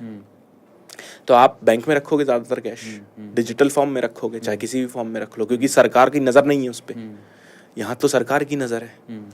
तो जब वहां पे ब्लैक मनी व्हाइट मनी कुछ है ही नहीं, there is only green money. Green money मतलब जो है आपका है। तो टेंशन ही नहीं है उसको। सबको यही कंसंट्रेशन चाहिए, दुनिया से माल ले आता हूँ, यहाँ रख लेता हूँ, क्योंकि यहाँ मैं कितना भी कमाऊंगा सरकार नहीं लेगी मुझसे। इंडिया में ये लगता है पहले मेरे को जमीन खरीदनी है तो वो कैश में मांग रहा है, वो व्हाइट में मांग रहा है, दूं कैसे उसको मैं। सही मतलब आप ये सोचो ना कि प्रॉब्लम्स का तो प्लेथोरा लग गया है इधर, अलग अलग चीजों का हुजूम लगता जा रहा है। इस वजह से ये जो चीजें हैं वो हमें पीछे कर देती हैं कई बार। मैं ऐसा नहीं कह रहा हूँ इंडिया शॉर्टकमिंग है या इंडिया की बुरी भर चीजें नहीं, इंडिया बहुत चीजों में मजबूत भी बहुत है, लेकिन what makes UAE at a strategic location के, एक तो लोकेशन और उनके जो पॉलिसीज हैं वो, और प्लस जिनको नहीं मालूम है यूएई में, मतलब मुझे कहना नहीं चाहिए लेकिन यूएई में इस लेवल पे करप्शन भी काफ़ी है एक्सपोर्ट्स इंपोर्ट्स में। अच्छा, बहुत करप्शन है, ये मैंने पहली बार बहुत सुना। करप्शन है। ओके, अफ्रीका में भी है, नो डाउट। मैंने जिस कंट्री में काम किया हर जगह है, करप्शन तो हर जगह है, लेकिन यूएई में इसलिए ज़्यादा हमें दिख पाता है क्योंकि वहाँ एशियंस हैं, हिंदी बोलते हैं। ओके, तो जहाँ हिंदी बोली जाती है वहाँ हम जल्दी से रिलेट कर लेते हैं ना इमोशनली, यार ये जो बोल रहा है तो समझ में आ रहा है गुरु, ये तो यहाँ पे तो लूट चल रही है। तो यहाँ से माल वहाँ जाके रख गया, खरीदना 20 को है, पहुँचा है 100 का, ठीक है। तो अब रेट पे बार्गेन होगा क्योंकि सप्लाई से ज़्यादा डिमांड से ज़्यादा सप्लाई है आपकी। तो जो माल 100 का बिकना था वो 70 पे बिक रहा है, 60 पे बिक रहा है, क्योंकि वो यही बोलता है कि तू नहीं देगा तो तू देगा। सही बात। और यहाँ से यूएई जाना 10,000 12,000 में पहुँच जाते हो, 15,000 में पहुँच जाते हो। सही बात। तो सब एक्सपोर्टर्स अपना बोरिया बिस्तर उठा के पहुँच जाते हैं वहाँ। सही बात। अब वहाँ देखते हैं कि यार हम जैसे तो वहाँ 1,000 पहले से बैठे हुए हैं। सही बात है। तो ये अगली ट्रूथ है एक्सपोर्ट्स का इस धंधे में कि एक्सपोर्टर्स का जमावड़ा लगा हुआ है वहाँ यूएई में। हाँ, अगर रीट्रेड कर रहे हो वहाँ से तो बढ़िया है। अब रीट्रेड बता देता हूँ। रीट्रेड मतलब वहाँ लिया आपने, इंपोर्ट किया और दूसरी जगह भेज दिया तो ठीक है। अगर आप ये सोचो यहाँ से वहाँ नहीं बेचा जाएगा, नहीं, हाँ, अगर वो सोचो कि आप यूएई में इन हाउस कंज्यूम करवाऊंगा मैं, हाँ, वो नहीं होगा, बड़ा मुश्किल हो जाएगा।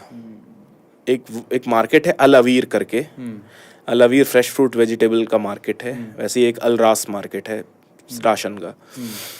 अल अवीर मार्केट में कंटेनर के कंटेनर खड़े रहते हैं सब्जी भाजी के, सड़ रहे हैं, पुराने हो रहे हैं, 2 दिन तक खुले ही नहीं। अच्छा, 2 दिन तक खुले ही नहीं। यहाँ से माल 10 लाख का बेचा, वहाँ जाके 8.5-9 का बिक रहा है, -1 लाख पे। फिर भी लोग जा रहे हैं देने। शुरुआत में लक आजमाते हैं ना लोग 3-4 कंटेनर का, तो 3-4 कंटेनर में लक खराब हो जाता है, टूट के बिखर जाता है, क्योंकि नॉलेज नहीं है। लक आजमाने जाते हो। इंडियन कोचेस भी करवा रहे हैं दबा के, मैं नहीं करवाता, बिल्कुल नहीं बोलता किसी को फ्रेश फ्रूट्स एंड वेजिटेबल में जाओ। अगर आपको सुसाइड करना है तो पानी में कूद जा, गंगा नदी में कूद जा भाई। सही बात है। तो वहाँ क्यों कर रहा है? दुबई में जाके क्यों मरना है? सही बात। दुबई जाओ लेकिन प्लान करके जाओ कि क्यों, कारण क्या है। कंट्री में प्रॉब्लम नहीं है, अप्रोच में आपकी प्रॉब्लम है कि आप बेचने जा रहे हो दुबई में इन हाउस कंजम्पशन के लिए। इन हाउस कंजम्पशन वहाँ कितना हो कि वो एक तो टूरिस्ट डेस्टिनेशन मेनली, कितना ही कंज्यूम करवाओगे उसको, आ रहे हैं जा रहे हैं, ले रहे हैं, चलो ले रहे हैं, लेकिन एक मेजर आबादी है जो रीट्रेड कर रही है वहाँ से। तो ये नहीं दिखता पब्लिक को, ये दिखाया नहीं जाता, आधा सच दिखाया जाता है कि तुम दुबई में बेचो भैया, बहुत पैसा है। दुबई में वो बिक रहा है कि दुबई दूसरे को किसी को टिका रहा है? That is the question. वो सस्ते में ले रहा है और दूसरे को टिका रहा है। क्योंकि एक मैं आपको, अब भाई आप सबके कपड़े फाड़ ही रहे हो तो एक और मैं फाड़ देता हूँ यहाँ पे, है ठीक है। क्या होता है, ऐसी बहुत सी कमोडिटीज हैं जो एक कंट्री से दूसरी कंट्री में जाना बैंड है। ओके, बहुत सारी होती हैं, जैसे डीजल वगैरह होता है, तो हर कंट्री नहीं ऐसे डायरेक्टली बेच सकती, कुछ लिमिटेड, उसके लॉज बड़े टाइट हैं। तो उसको लोग दुबई बेचते हैं, वहाँ गोल गोल घुमा के कुछ करके दुबई से उसका ओरिजिन दिखा के दूसरी कंट्री में बेचते हैं। अब क्या हो गया कि ये ओरिजिन उस कंट्री का बचा ही नहीं जहाँ से वो निकला था। ठीक है, मान लो इराक से इंडिया ऑयल बेचना है, इराक से इंडिया ऑयल नहीं आ सकता, अजम्पशन, मैंने कभी बेचा नहीं है ना मुझे मालूम, अज्यूम, मैं आपको एग्जांपल के लिए दे रहा हूँ, नहीं आ सकता, मान लो वहाँ से वो जाएगा दुबई। ओके, दुबई में उसको कुछ वैल्यू एडिशन करेंगे या कुछ ना कुछ तो क्या करा जाएगा धांधली, फिर वो वहाँ से इंडिया आएगा। क्योंकि इंडिया इराक का ट्रेड बाधित है, इंडिया दुबई का यूएई का नहीं है, बाधित नहीं। तो ये भी होता है। ये अगली ट्रूथ है एक्सपोर्ट्स का, जो मैंने 5 साल में देखा है। ये आप किसी बिगिनर को बताओगे तो वो हालत टाइट हो जाती है उसकी, कि अरे क्या है, क्यों हालत टाइट हो जाती है? बिकॉज उसको तो ग्लिटरी चीजें बेची जा रही है ना, गोल्ड बेचा जा रहा है। सही बात है। हम बोलते हैं कि सोना तो है, लेकिन सोना बनने के लिए आपको आग में तपने के लिए तैयार रहना पड़ेगा, वो कौन करेगा? सही बात है। तो अभी 2-3 कंट्रीज की बात हुई, उनमें थोड़ी डिटेलिंग में बात कर लेते हैं। चाइना की बात की हमने, साउथ अफ्रीका की बात की, यूएई में तो डिटेल में हमने बात कर ली है, और यूएस की थोड़ी बात कर लेंगे। सबसे पहले चाइना पे चलते हैं, फिर साउथ अफ्रीका की तरफ चलेंगे जहां आप थोड़े बुलिश हो रहे हो। हाँ। तो इंडियंस बेसिकली जानना चाहते हैं कहाँ हमें अपॉर्चुनिटी मिलेगी। चाइना का नाम बहुत सुनते हैं, तो सबसे पहले चाइना के बारे में जान लेते हैं, और ये बुलिश हैं साउथ अफ्रीका के बारे में, तो अफ्रीका का भी जान लेते हैं कि वहाँ पर क्या अपॉर्चुनिटीज़ हैं। इसके अलावा और कहाँ पर अपॉर्चुनिटीज़ है उसके बारे में भी जानेंगे, वन एंड ओनली हमारे भाई से। तो सबसे पहले हाँ। चाइना की बात कर लेते हैं। चाइना में मैं क्यों जानना चाहता हूँ, चाइना एक्सपोर्ट में बाप माना जाता है पूरी दुनिया का, और चाइना का नाम बहुत है। आपने जैसे बताया, हम जब कॉन्वर्सेशन कर रहे थे तो आपने बताया सुई से लेके हवाई जहाज़ तक, लोग भी बोलते हैं कि सुई से लेके हवाई जहाज़ तक सब बन जाता है, सब बन जाता है। तो फिर तो एक्सपोर्ट के लिए तो एक जन्नत हो गई ना वो। बिल्कुल भाई, जन्नत है। चाइना को कहते ही है फैक्ट्री ऑफ द वर्ल्ड। सबकी नज़र है चाइना में। जो इतनी किसी कंट्री में औकात नहीं है जो चाइना को इग्नोर मार सके अभी, not even the US. True. आप उसको मतलब आप उससे प्यार कर सकते हो, नफरत कर सकते हो, इग्नोर नहीं कर सकते। आप चाइनीज को और चाइना को इग्नोर नहीं कर सकते। मतलब perfection is not a word, मतलब perfection doesn't exist, but they are near to perfection. पर इतना आगे क्यों निकल गया भारत, क्यों नहीं कर पाया? भारत जैसा कि भाई चाइना में एक लीडर आए थे 1970s की बात है approximately, I am not very sure about the exact date, और नाम नहीं याद, आप गूगल करोगे तो मिल जाएगा। उन्होंने चाइनीज यूथ के लिए क्या किया कि चाइना के प्रोविंसेस में सेक्टर वाइज क्लासिफिकेशन, डाइवर्सिफिकेशन कर दिया कि एक प्रोविंस में, जैसे इंडिया में स्टेट्स होते हैं, राज्य होते हैं, वहाँ प्रोविंस होते हैं। तो प्रोविंस वाइज एक प्रोविंस में मान लो कांच का काम बन हो रहा है, दूसरे प्रोविंस में इंजीनियरिंग गुड्स बन रहा है, तीसरे प्रोविंस में आपके खिलौने बन रहा है, चौथे में हैंडीक्राफ्ट बन रहा है, पांचवें में हार्डवेयर बन रहा है, कुछ बन रहा है। तो उनने ऐसे पूरा बंटवारा कर दिया। बंटवारा मतलब नॉट फिजिकल बंटवारा, बट काम का बंटवारा। ओके, बढ़िया है ना, काम का बंटवारा कर दिया। जैसे इंडिया में रहता है ना कि गंगा नदी में डुबकी लगानी है आपको, तो वाराणसी जाओगे, बनारस जाओगे, आप वहाँ पे डुबकी लगाओ। लेकिन गंगा तो 10 जगह से बह रही है। जाते बनारस क्यों? क्योंकि वो हब है, it is most famous for that. तो वैसे ही उसको फेमस किया गया और वहाँ पे मैन्युफैक्चरिंग लगाई, प्लांट्स लगाए, सरकार ने सब्सिडी दी लगाने के लिए। सरकार ने बच्चों को ट्रेन किया कि आप सीखोगे, यहीं काम करोगे, यहीं मैन्युफैक्चर करोगे और दुनिया में हम बेचेंगे। क्योंकि आबादी इतनी ज्यादा थी, लेबर कॉस्ट सस्ती। जब लेबर कॉस्ट सस्ती है तो टेंशन ही नहीं है, सबसे सस्ते वो हो गए जब लेबर कॉस्ट ही कम हो गई। इस वजह से वहां मैन्युफैक्चरिंग बढ़ती ही चली गई। आपको मैं बताता हूँ, एक बैग आता है इंडिया में सैमसोनाइट का, वो मेड इन चाइना है। इंडिया में बड़ा एक्सपेंसिव बिकता है। अच्छा।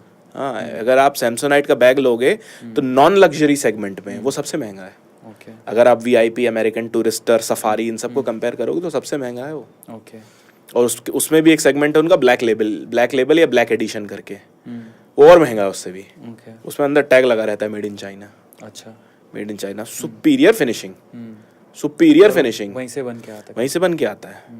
किसी भी कंट्री का ओरिजिन क्लेम करने के लिए आपको वहां पे मिनिमम 40% वैल्यू एडिशन होना चाहिए। मतलब आप मान लो आपने धागा खरीदा, कपड़े सिलने वाला धागा, धागे को आप क्लेम नहीं कर पाओगे कि मेड इन इंडिया है। उसी धागे से अगर इंडिया में आपने शर्ट बना दी तो मेड इन इंडिया हो गई वो, क्योंकि उस पर मिनिमम 40% वैल्यू एडिशन होना चाहिए। तो चाइना बाप बनता गया, हर चीज मैन्युफैक्चर करता है। ऐसी कोई चीज नहीं है मैं कह सकूं कि इंडिया में बनती, चाइना में नहीं बनती। कुछ एक आइटम खाने पीने के छोड़ के लगभग everything is available in China, और इंडिया से ज्यादा स्मूथली प्रोक्योर कर सकते हो। सप्लाई चेन इंडिया से 10 टाइम्स हायर है। मुझे 2 केसेस और जानने हैं। अभी जब ये यूएस चाइना का टैरिफ वॉर हुआ था, हाँ। उसमें जो लग्जरी ब्रांड्स हैं, एलवी के शोरूम में मैं गया एक बार, हमारे बैंगलोर में एक माल्या जी का एक मॉल है। यस, तो बहुत अच्छा मॉल है ना। तो आपको वहाँ पे बड़े बड़े मिलते हैं, एलवी का भी शोरूम। हाँ, बहुत है। तो गलती से क्या है, मैं घुस गया और मैंने वहाँ देखा भाई साहब चप्पल ही 40,000 का चप्पल, स्लीपर, सोच रहे हो बाथरूम स्लीपर 40,000 का, जूते 60,000 70,000 के, और बैग आप उठा लो, बैग क्या बैग की कॉस्टिंग होगी यार, 3-4 हज़ार में बन जाता होगा, 1.5, 2-2, 3-3 लाख रुपए मांग रहे हैं। पर अभी जब टैरिफ वॉर हुआ तो असलियत सामने आई।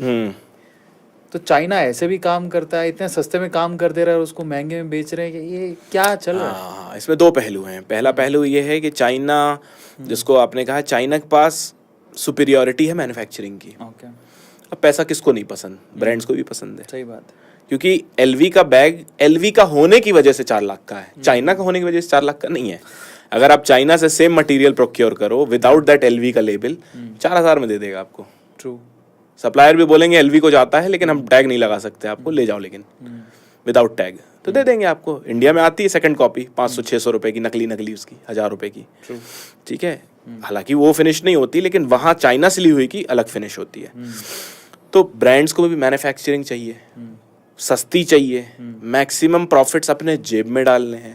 भाई आप बिजनेस इसीलिए तो करते हो कि पैसा कमा सको, नहीं तो आप चैरिटी खोलो, एनजीओ खोलो। सही बात कि पैसा कमा लिए, 10 सोर्स ऑफ इनकम है, 11वां मैं चैरिटी करूंगा। ठीक है, नंबर 1 वो इसलिए ले रहे हैं वहां से क्योंकि क्वालिटी मिल रही है उनको, मशीन से मैन्युफैक्चर हो रहे हैं, लोग ही मशीन ने वहां पे आधे तो वैसे ही काम करते हैं। चाइनीज भाई सुबह 8:30-8 बजे ऑफिस रिज्यूम कर लेते हैं, जहां इंडिया में शटर 11-12-1 बजे खुलते हैं ना, 8:30-8 बजे खोल लेते हैं वो, और उनका मैसेज आ जाता है। वहाँ व्हाट्सएप बैंड है, लेकिन VPN लेके व्हाट्सएप पे बात करते हैं। मैंने काम किया 1.5 साल चाइनीज के साथ, बात करते हैं वो, दे आर वेरी प्रोफेशनल। जो चाहिए सब देंगे, आपको 10 पीस चाहिए 10 देंगे, 10,000 चाहिए 10,000 देंगे। क्योंकि यही एक देखना, इंडिया में एक बहुत बड़ा फेमस काम चल रहा है, ई-कॉमर्स एक्सपोर्ट, ड्रॉप शिपिंग, बहुत टाइम से। तो ये ड्रॉप शिपिंग ई-कॉमर्स कहाँ का कॉन्सेप्ट है? चाइना का तो है कि चाइना से 1 पीस ले लो, 2 पीस ले लो, शिप करते जाओ, 1 पीस ले लो, शिप करते जाओ। इंडिया का सप्लायर घंटा 2 पीस देगा ही नहीं, वो बोलेगा भाग इधर से, बोलेगा टाइम पास मत कर मेरा, सही क्या कर रहा है, टाइम वेस्ट, देगा ही नहीं। चाइनीज देंगे, आता जाएगा, क्योंकि सप्लाई चेन इतनी सॉर्टेड है कि कोरियर से एक्सपोर्ट हो गया, खटाखट आ रहा है। मतलब आज ऑर्डर किया, परसों डिस्पैच, वो हफ्ते भर में आपके घर, चाइना से इंडिया, बढ़िया, इतनी जल्दी आ रहा है। यहाँ तो हफ्ते भर तो आप मौत आ जाएगी आपकी सप्लायर से बात करने में इंडिया में। अब बहुत ट्रेनिंग चाहिए, बात कैसे करना है, पॉलिशिंग चाहिए, वो नहीं है। मतलब वो तो बिगिनर तो भाई 2 महीने में हाथ खड़े कर देगा, बोलेगा मेरी नौकरी ठीक है, मैं वो कर लेता हूँ। तो वो तभी करिए आप बात सप्लायर से जब आपको प्रॉपर गाइडेंस हो कि बात करनी कैसे है, निकालना क्या है। ट्रू। तो चाइना इस वजह से आगे बढ़ा मेन। और सेकंड क्वेश्चन क्या था भाई आपका, वो बता दीजिए एक बार मुझे। सेकंड क्वेश्चन क्या था, लेकिन उससे पहले मैं एक और चीज़ आपको बता देता हूँ। जैसे इन्होंने बताया कि फर्स्ट कॉपी मिलती है, मैं भी सेगमेंट में गया हूँ, बड़ा इंटरेस्टिंग है वहाँ पे। तो क्या होता है, ओरिजिनल जैसी ही 99% मैच करती कॉपी को master copy, super master copy बोला जाता है। तो ये आप देखना, आपको ये सब चीज़ें आपको दुबई में, आप थाईलैंड में, इनकी सुपर मास्टर कॉपीज कहाँ मिलेंगी? चाइना में जाओगे तो वहाँ तो मिल ही जाएगी, पर अगर आपको भी थाईलैंड जाओ, दुबई जाओ, तो वहाँ सुपर मास्टर कॉपी मांगना, वो 99% मैच करती है, 99%। तो अब मेरा सवाल एक्चुअली ये था कि जब हम बात कर रहे थे लग्जरी सेगमेंट की, इतने सस्ते में बना दे रहा है और इतना महंगा, इतना ज़्यादा मार्जिन, फिर भी मैनेज कैसे कर पा रहा है? क्या मतलब, मुझे ये समझना है कि उसको पता है कि ये 2.5 लाख का बिकेगा, हम फिर भी 4,000 का दे दे रहे हैं। ये कैसे कर पा रहा है चाइना? वो ऐसे कर पा रहा है भाई, क्योंकि जो LV बना है वो इररिस्पेक्टिव ऑफ चाइना है। मतलब LV अपने नाम का खा रहा है। ओके, ठीक है, LV की ब्रांडिंग, LV लग्जरी सेगमेंट में आए इंडिया में, वर्ल्ड में, ठीक है, वो LV की मेहनत थी, उसमें चाइना का योगदान नहीं है कि LV को बनाने में चाइना ने कुछ किया हो। ओके, ठीक है, चाइना ने मैन्युफैक्चर जरूर किया है। अब चूंकि आप ब्रांड ओनर नहीं हो तो आप मना करके कर भी कह सकते हो। सही बात है। चलो मैं कहता हूँ आप एक चाइनीज मैन्युफैक्चरर और आपने मना कर दिया, दूसरा बना देगा। सही बात है। तो आपके पास वो कंट्रोलिंग पावर ही नहीं है कि मैं मना कर दूं। आप मना कर दोगे तो आपका धंधा चला जाएगा। नहीं, पर भी मैं ये सोचता हूँ अगर उसकी जगह पे इंडियन ओनर होता, उसके दिल दुखता कि यार हाँ, दिल दुखता, लेकिन वो उसको खड़ा करने के लिए जो मेहनत करनी है वो नहीं करता। वो सिर्फ जलता कुकड़ता रहता, बिल्कुल बैठ के कुड़ता रहता कि ऐसा कर लूं ऐसा कर लूं। नहीं, क्योंकि उसके पीछे LV कितने पैसे लगाता है ब्रांडिंग में, वो नहीं दिखेगा। प्रॉफिट्स तो बना ही रहे हैं वो, ऑफ कोर्स बना रहे हैं, तब तो जिंदा है इतना। और जो आपने सेकंड कॉपी, मास्टर कॉपी किया, ये ब्रांड ओनर्स को पता होता है, ब्रांड्स को पता होता है। मुझे लगता है कई बार वो खुद ही कराते हैं। हाँ, कराते हैं वो, इसलिए कराते हैं वो क्योंकि उससे उनका मार्केट में हैप बनता है, पब्लिसिटी बनती है। सही बात है। कॉपी किसकी होती है? शाहरुख खान की तो कॉपी होती है। उसके पीछे दूसरा रीजन भी है कि भाई आप जो प्राइम सेगमेंट है उसमें कितना ही बेच लोगे, लेकिन ग्रे मार्केट में सस्ता माल बहुत ज्यादा बिकता है बल्क में, तो उससे कमाई मतलब ऑलमोस्ट इक्वली हो जाती है। वो वॉल्यूम का गेम, वो वॉल्यूम का गेम है, बिल्कुल वॉल्यूम का गेम है। मैं ये तो नहीं कहूंगा डायरेक्टली कि हर ब्रांड उससे रिलेटेड रहता है, लेकिन उनके ब्रांड का कॉपी बिक रहा है उनको पता होता है और उस पर कोई एक्शन नहीं लेते वो। क्योंकि अब आप सोचो ना कि वो बिक रहे हैं तब तो LV की पहचान है। सही बात, पूछ परख है। सही बात है। अगर सब कोई अफोर्ड करने लगे LV का तो क्या मतलब? सही बात है। पे तो चना छोले भटूरा ये हो गया, सब खा लो जाके बढ़िया पुरानी दिल्ली में। जी, केस और हो गया था बीच में आईफोन को लेके। बेसिकली अपने को पता है कि आईफोन एप्पल जो है वो चाइना से ज़्यादातर माल बनवाती है।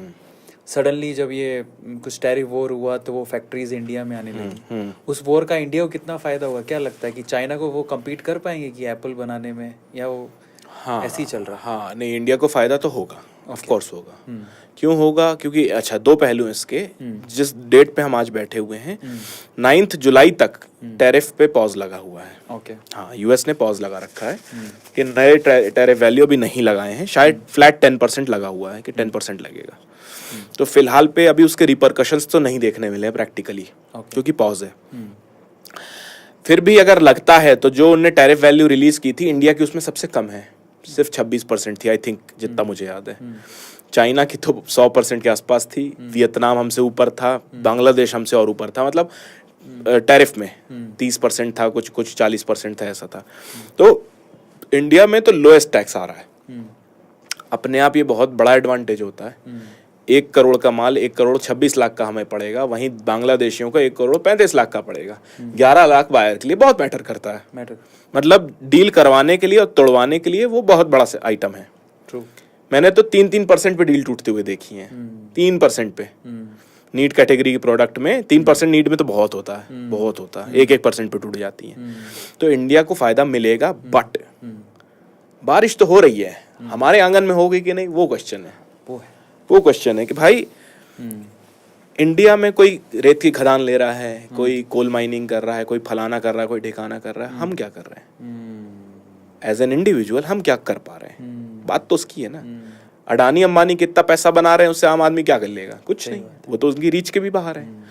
बात यह है कि हमारे अंदर वो स्किल है क्या कि मार्केट में गैप तो दिख रहा है, उसको भर पाओगे?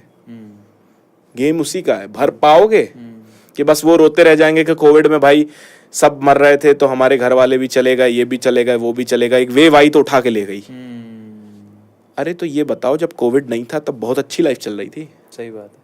बहुत बढ़िया थे, फिट थे, तो हार्ट पेशेंट नहीं थे लोग, डायबिटिक नहीं थे लोग, जिनको प्रॉब्लम नहीं थी क्या?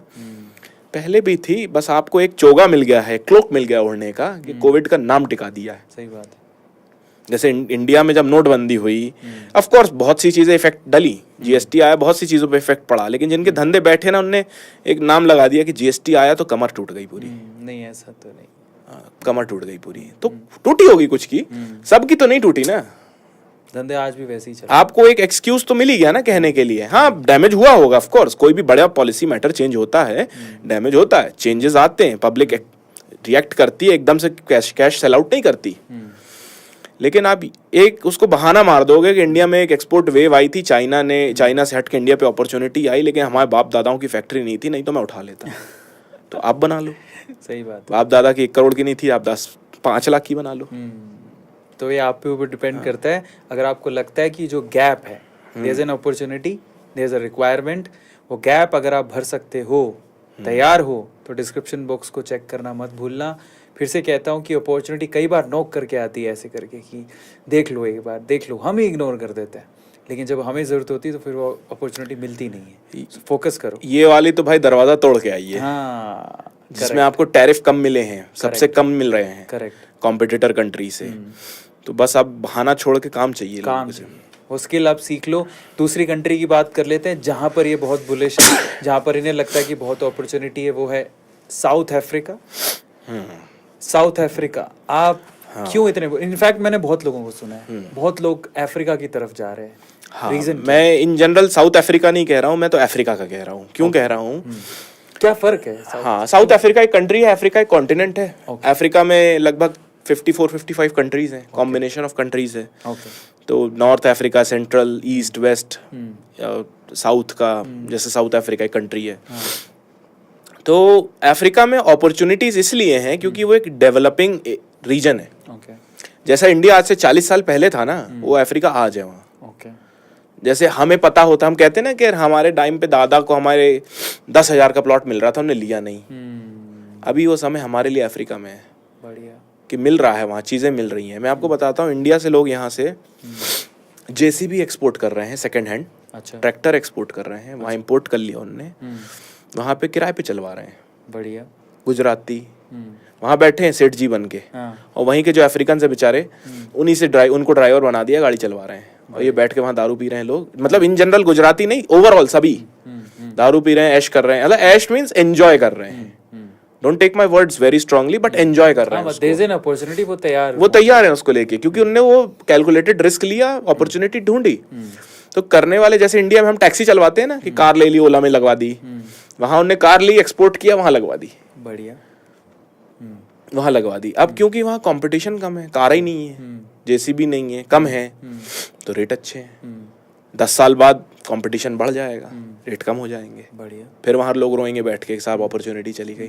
तो पैसा बनाने का टाइम है वहाँ पे। मतलब वो अगर आप अफ्रीका को हार्नेस कर गए, अफ्रीका तो बहुत बड़ा है, एक कंट्री में एक सिटी को हार्नेस कर गए, पैसे कमा लो, मनी प्रिंटिंग मशीन हो आप, फिर मनी प्रिंटिंग मशीन। तो एक कोई अपॉर्चुनिटी लेते हैं, एक पर्टिकुलर कमोडिटी पे बात करते हैं, आपने जो अभी तक सेल की है और उसमें आपको प्रॉफिट दिखा, कोई एक का डिस्कशन करिए। अफ्रीका कुछ भी कर सकते हैं। अफ्रीका में जैसे टेक्सटाइल्स की बात करते हैं, कपड़े नहीं बनते, ओके, बनते ही नहीं है, बनते हैं बहुत कम बनते हैं, उतने कॉम्पिटिटिव नहीं बनते, उतने स्टाइलिश नहीं बनते, उतने बढ़िया नहीं बन पाते।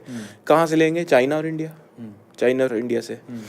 इंडिया के पास अपॉर्चुनिटी है, आप बेचो, आप आराम से 30-40% मार्जिन उठा सकते हो, आराम से, बढ़िया, आराम से उठा सकते हो। ये लेमैन कमोडिटीज हैं जो आम आदमी बेच सकता है। बेचे कहाँ? वो अफ्रीका बहुत बड़ा। हाँ, अगर आप तंजानिया की बात कर लो, ठीक है, बेच सकते हो। कीनिया की बात कर लो, बेच सकते हो। Highest number of Indians Kenya में रहते हैं। ओके, वहाँ के सबसे बड़े बड़े बिलियनर जो हैं वो इंडियंस हैं कीनिया में, जो 40 साल से रह रहे हैं, पासपोर्ट होल्डर हैं वहाँ के, रह रहे हैं। ठीक है, अफ्रीकन को ही वहाँ पे उन्हें नौकर बना लिया है, वही उनके एम्प्लॉयज हैं। तो वो सेफ है? हाँ हाँ हाँ, नहीं, ये सेफ्टी कंसर्न आपको ईस्ट अफ्रीका में कहीं नहीं मिलेगा। इन जनरल अफ्रीका में जो एक ड्रेडेड एरिया है जिसको हम DRC कहते हैं, डेमोक्रेटिक रिपब्लिक ऑफ कॉन्गो, वो मेरे हिसाब से थोड़ा अनसेफ है, but other reasons are very safe. अगर मैं जैसे वेस्ट अफ्रीका की बात करूं, एक कंट्री है जिसका नाम है सियरा लियोन। ओके, हाँ, वेस्ट अफ्रीका की कंट्री है। वहाँ पे डायमंड्स निकलते हैं, गोल्ड निकलते हैं, खनन करने पे बहुत इजीली मिल जाते हैं। अच्छा, इजीली? हाँ हाँ, मतलब माइनिंग करते हैं, ऑफिशियल माइनिंग, तो मिल जाते हैं। जैसे मिट्टी खोदते हैं ना, पत्थर निकलते हैं, मिट्टी खोदने पे अब इतना भी नहीं कि 1 फीट खोदा निकल आया, 6-7-8 फीट में गोल्ड ओर्स निकल रही हैं, डायमंड्स निकल रहे हैं। बढ़िया, ठीक है, इतनी पॉपुलर है वो, और इतना बेचारे का, मतलब ऐसी कंट्री है जिसने इतना डिफिकल्ट पास्ट झेला है। कई साल तक वहाँ सिविल वॉर चली है, कई साल तक सिविल वॉर चली है, एक रूलिंग पार्टी की, पब्लिक से, आर्मी से, यही सब चला है। मतलब ऐसा होता था कि एक पार्टी थी जो निकलती थी कार्स में गन लगा के, और रास्ते में जो दिख रहा है सबको गोली मार दी। ऐसा टाइम था? ऐसा टाइम था, लेकिन अभी 15-16 साल से बहुत सेफ है, कुछ नहीं हुआ, इट इज वेरी स्टेबल। इतनी फेमस हो गई वो जगह कि उस पे एक मूवी बनी थी अर्ली 2000 में, ब्लड डायमंड करके, हाँ, लियोनार्डो डिकैप्रियो की। अब लियोनार्डो डिकैप्रियो छोटा सा एक्टर थोड़ी है, तो उन्होंने मूवी बनाई थी। अगर आप सियरा लियोन पहुंचते हो, सियरा लियोन में बाय द वे बहुत इंडियंस है, खासकर गुजराती कम्युनिटी बहुत है, ऑलरेडी है, गुजराती है, हीरे बेच रहे हैं वहाँ पे, डायमंड बेच रहे हैं, आपके गोल्ड बेच रहे हैं। तो अपॉर्चुनिटी है वहाँ, इसलिए तो रहे हैं वो, कर रहे हैं वो। तो जहाँ करें ये चीजें, आपको वहाँ होना पड़ेगा, बस जाना पड़ेगा, जाना भी नहीं, अवेयरनेस चाहिए उसके बारे में, ट्रू, कि भैया वहाँ होता क्या है। अब आप एक कमरे में बंद हो 10 बाई 10 के, मैं अपने ही जीवन में बहुत खुश हूँ, ये मेरा सोने का कमरा है, तो रह आओ, बढ़िया है। आप कौन कौन सी कंट्री, किस कंट्री में सबसे ज्यादा गए एक्सपोर्ट के? तंजानिया, कीनिया, साउथ अफ्रीका ज्यादा जा? साउथ अफ्रीका नहीं गया मैं, साउथ अफ्रीका पर्सनली मैं कभी नहीं गया, कि तंजानिया में तो कंपनी है, ओके, तो स्टाफ है मेरा, मैं खुद जाता हूँ, ठीक है, तो वहाँ पे मेरा अच्छा राब्ता है, देखा है मैंने वो। तो तंजानिया, कीनिया मैं कई बार गया हूँ। और वहाँ क्या एक्सपोर्ट करते हो आप? हाँ, तंजानिया में बात करूँ अभी तो रिसेंट में जो हम डील कर रहे हैं, मैंने अपने कजिन को लॉन्च किया है, तो he is dealing into textiles and he is now planning to deal into animal feeds as well. Animal feed का बहुत बड़ा मार्केट है। अच्छा, एनिमल फीड का सोचो, ऐसा आइटम मार्जिन बोलूंगा तो 30 से 40% का आराम से। बढ़िया, और वो इंडिया से जा रहा है? इंडिया से जाता है, मैन्युफैक्चरिंग नहीं है ना वहाँ, जब आएगी तो we will be too late, आएगी 30 साल बाद, 20 साल बाद, तब लगेगा अरे तब बना लेते तो ठीक रहता। अब मार्केट कैप्चर कर लो अभी, सही बात, अभी जगह है। तो फाइनली आप करते क्या हो? यहाँ से लिया माल, कच्चा माल लिया? यहाँ नहीं, कच्चा नहीं, यहाँ से सब पैक होके ही जाता है, यहाँ मैं फिनिश गुड्स ही बेचता हूँ। ओके, फिर वहाँ से वहाँ डायरेक्ट सेल होता है वहाँ पे, और फिर वहाँ पे कंपनी है, वेयर हाउसिंग है, बहुत सारी चीज़ें, डिस्ट्रीब्यूशन है, मैं खुद करता हूँ, मेरे क्लाइंट्स और ज़्यादा करे ले रहे हैं। बढ़िया, क्योंकि उनको सीधी बात है कि बहुत सारा गाइडेंस मिल रहा है अब, कि क्या करना है, किस चीज़ से सतर्क रहना है, कहाँ जाना है, कहाँ नहीं जाना है, कहाँ अपॉर्चुनिटी, कहाँ नहीं है। मेरा एक क्लाइंट है जिसने 250 कंटेनर बेच दिए हैं। किस चीज़ के? टाइल्स के। बढ़िया, 250 कंटेनर। एज बताऊं? 23 साल। Oh my God. अगेन है गुजराती। बहुत सारे क्लाइंट्स हैं ऐसे, तो मतलब ये हाईएस्ट इसलिए इसका नाम लेता हूँ ज़्यादातर। क्या मार्जिन रहा उसका? सबसे सड़ा मार्जिन जो मिला उसको 20% है, और सबसे हाईएस्ट आई थिंक 60 मिला है। बढ़िया। ऐसे एक नहीं है मेरे पास, ऐसे बहुत से क्लाइंट्स हैं आईटी जॉब वाले जो साल में 20 एक्सपोर्ट करते हैं। बढ़िया। 8-9 लाख, 10 लाख, 12 लाख का एक्सपोर्ट कर रहे हैं, लेदर बेच रहे हैं, कोई कपड़ा बेच रहा है, कोई डेकोरेटिव आइटम बेच रहा है, ऐसे ढेरों हैं। वो बोलते हैं कि सैलरी बराबर मिल रहा है, प्रॉफिट आराम से, लाइफ कंफर्टेबल हो गई है। पहले खर्चा 50 करता था, अब 100 कर रहा हूँ क्योंकि इनकम मेरी 400 हो गई है। तो quality of life with a full time job बहुत अच्छी हो गई उनकी। क्योंकि शुरुआत के उनके 3-4 महीने जो सीखने का था, जो ग्राउंड का प्रैक्टिस था, उसमें पूरी घिसाई करी उनने ढंग से। तो अब they are now market ready. साल में 20 एक्सपोर्ट करना बड़ी बात होती है, बहुत बड़ी बात होती है। क्लास लीडिंग है ये यार। 23 साल में, सच बता रहा हूँ, 23 साल में तो आजकल का युवा जो नॉर्मल है, सारा दिन एक तो रोता है कि सरकारी नौकरी नहीं मिल रही, और 20-30 हज़ार की नौकरी के लिए भागता। भारत में भी 2 तरह का युवा है। एक मैं गुजरात में रहा हूँ, सूरत मैंने काफ़ी टाइम निकाला है, तो वहाँ मेंटेलिटी ही ऐसी, वो लोग बिजनेस चमकता है उनको, बस उनको नौकरी समझ ही नहीं आती। एक्चुअली मैं था केमिस्ट्री का टीचर। अच्छा। तो इट वाज लाइक कि चलो पढ़ाते हैं गुजरात में, सूरत में मैं केमिस्ट्री पढ़ाने के लिए गया, कोई पढ़ने में इंटरेस्टेड है, उनको सिर्फ 12वीं पास करा दो बस। हाँ। बोले क्या करोगे? धंधा करना है। लेकिन इसके उलट अगर आप अपने नॉर्थ में कहीं बिहार में चले जाओ, यूपी में चले जाओ, राजस्थान में चले जाओ, ये लोग थोड़ा सीरियस रहते हैं नौकरी को लेके, तो उनको पढ़ना है बस, उनको किताबी कीड़ा। आप किस चीज़ को ठीक मानते हो? कौन सी मेंटेलिटी आपको लगता है कि ज़्यादा सर्वाइवल है? गुजराती मेंटेलिटी, या फिर बिहारी मेंटेलिटी, या यूपी मेंटेलिटी जो सिर्फ हार्डवर्क करते हैं, या ये जो बिजनेस मेंटेलिटी? नहीं, ऐसा तो नहीं कहूँगा कि कोई मेंटेलिटी खराब है। उसमें बात यह है कि इंडिविजुअल्स चॉइस क्या है। मेरे पास, मतलब ऑफिशियली मैं कहूँ नहीं कहूँ, मेरे पास सरकारी नौकरी वाले भी सीख के गए हैं। बढ़िया। अनऑफिशियली किसी के दोस्त के नाम पे कंपनी है, मम्मी के नाम पे है, बीवी के नाम पे है। एक्सपोर्ट इम्पोर्ट कर हाँ, एक्सपोर्ट इम्पोर्ट कर रहे हैं। क्यों खुल के नहीं आ पाते सामने? बिकॉज सरकारी नौकरी है, बंधे हुए हैं, कभी नहीं आ सकते। बोलते सर छोड़ देंगे तो गड़बड़ है अभी। इतना टाइम मिल जाता है उन लोगों को? हाँ, मिल जाता है। 1/2-पौना घंटा चाहिए होता है आपको पर डे। हाँ, 1/2-पौना घंटा चाहिए होता है आपको पर डे, मिल जाता है। निकालना पड़ता है भाई। सीधी बात यह है कि अगर आपको स्वर्ग जाना है तो मरने का खतरा उठाना पड़ता है। सही बात। ठीक है, 100 की सीधी एक बात है कि आप दोनों हाथ में पेड़े नहीं रख सकते। सही बात है ना, तो पेड़ा तो एक ही हाथ में चाहिए। ज्यादा खा लोगे तो फिर गड़बड़ हो जाएगा काम। एक बात बताओ, कहाँ से सीखे कहावतें? भाई मैं एमपी का रहने वाला हूँ, और चूंकि मैंने जैसे बोला ना कि कम्युनिकेशंस पे मास्टर, कम्युनिकेशन स्किल्स चाहिए आपको। पर ये यूपी की भाषा होती है। हाँ, एक ही बात है। हाँ, एक ही बात है। नहीं, मेरे फादर जो है रीवा को बिलोंग करते हैं। तो इलाहाबाद का टच वहाँ से आता है। समझ गया। देखा, पकड़ में आ गई। ठीक बात है। नहीं, ये बहुत जरूरी है, बड़ा मजा आता है ऐसे जब आप लैंग्वेज जब मिक्स करते हो, मजा आता है। मजा आता है, कनेक्ट करती पब्लिक। बिल्कुल करती। तो फिर आगे बता रहे थे कुछ? तो मेंटेलिटी अपनी अपनी चॉइस है। ऑफ कोर्स अगर आपको फाइनेंशियल फ्रीडम चाहिए तो आपको बिजनेस की ओर रुख करना ही पड़ेगा। सही बात। ये सत्य है, ये सच है। क्योंकि जॉब भले ही 5 लाख की हो, मेरे पास लोग आए हैं जो वीपीज रहे हैं बड़ी बड़ी कंपनीज में, प्रेसिडेंट्स की पोस्ट रिजाइन करके उन्होंने ज्वाइन किया है। अच्छा। हाँ, जिनकी महीने की कमाई 5 लाख रुपए थी। इंडिया में अबव एवरेज लग्जरी लाइफ देता है 5 लाख रुपए पर मंथ। साल का 60 लाख रुपए मिलती है आपको। उसको छोड़ के आए हैं, क्यों? क्योंकि सेटिस्फेक्शन नहीं है। बोल रहे थे सर हम घूम तो रहे हैं, बड़े महंगे महंगे गुच्ची के कोट पहन के, अरमानी के कोट पहन के, बैग लेके, मोबला का महंगे महंगे सारी लैपटॉप्स कंपनी ने दे रखे हैं। एयरपोर्ट पे कैब लग्जरी वाली आ जाती है, ले लेती है, छोड़ देती है, सब कुछ हो जाता है, कंपनी हर खर्चा उठाती है। लेकिन अल्टीमेटली कर तो मैं नौकरी ही रहा हूँ ना। सही बात। मैं क्या बेच रहा हूँ, क्या सर पैर है, उसका एक टाइम के बाद समझ में आना बंद हो जाता है वो। सही बात। तो सेटिस्फैक्शन चाहिए, उसके साथ पैसा चाहिए। तो business is the way of life. True. सबके लिए है ये। ट्रू। अगर आपको मजा आता है कि नौकरी ही करना है तो कर लीजिए, बिल्कुल बढ़िया है। कोई ऐसे देखो, हर इंसान बिजनेस नहीं कर सकता, क्योंकि सब बिजनेस करेंगे तो काम कौन करेगा। सही बात। ये भी तो है फैक्ट। तो कुछ ही बिजनेस करेंगे, और जो कर सकते हैं वो करें। तो अगर आपको लगता है, आपके मगज में आपको जगता है कि करूं मैं, तो करो। नहीं लगता नहीं करूं तो कोई जबरदस्ती तो वैसे भी नहीं कर सकता। तो मेंटालिटी सही गलत नहीं है, चॉइस है। जो बिजनेस, ऑफ कोर्स क्योंकि मैं बिजनेस करता हूं तो बिजनेस को ही ऊपर मानूंगा। अगर मैं नौकरी करता तो नौकरी को मानता शायद। लेकिन अपनी अपनी सोच है। सरकारी नौकरी वाले यही बोलते हैं सरकारी नौकरी बढ़िया। उनको मजा आता है। आप राजस्थान से हो ना, इसलिए वहां पे तो मैं जब एक बार जयपुर गया, मैंने बोला जयपुर गया तो जयपुर में भाई यहाँ तो लाइन से कोचिंग ही कोचिंग भाई। यहाँ तो एक बिल्डिंग में 20 कोचिंग। सब सरकारी नौकरी। सीट कितनी है भाई? 2000 सीट। लड़ाई कितनी लोग कर रहे हैं? 2 करोड़ लो। ये बात तो है। सही कह रहा हूँ ना? हाँ? हाँ, सही कह रहा हूँ। बिल्कुल है। मजा इसी में, हाँ। वो देख के मजा आता है, भीड़ अरे निकलती भाई साहब, मैंने बोला ये क्या हो गया, हम्म। कौन सी जगह आ गया मैं, क्योंकि मैं भोपाल रहता हूँ, भोपाल के पास कोटा भी है, अजमेर कोटा। हाँ। तो वहां जाओ तो कोटा तो खैर है ही है, फैक्ट्री है पढ़ाई की। तो मैंने बोला यार इतने लोग पढ़ रहे हैं भाई, जा कहाँ रहे हैं फिर इतने लोग पढ़ रहे हैं। वही नौकरियां भर रहे हैं ना हाँ, आगे। तो नौकरी तो है तो थी भाई, 1 लीटर के जग में 10 लीटर पानी थोड़ी भर लोगे।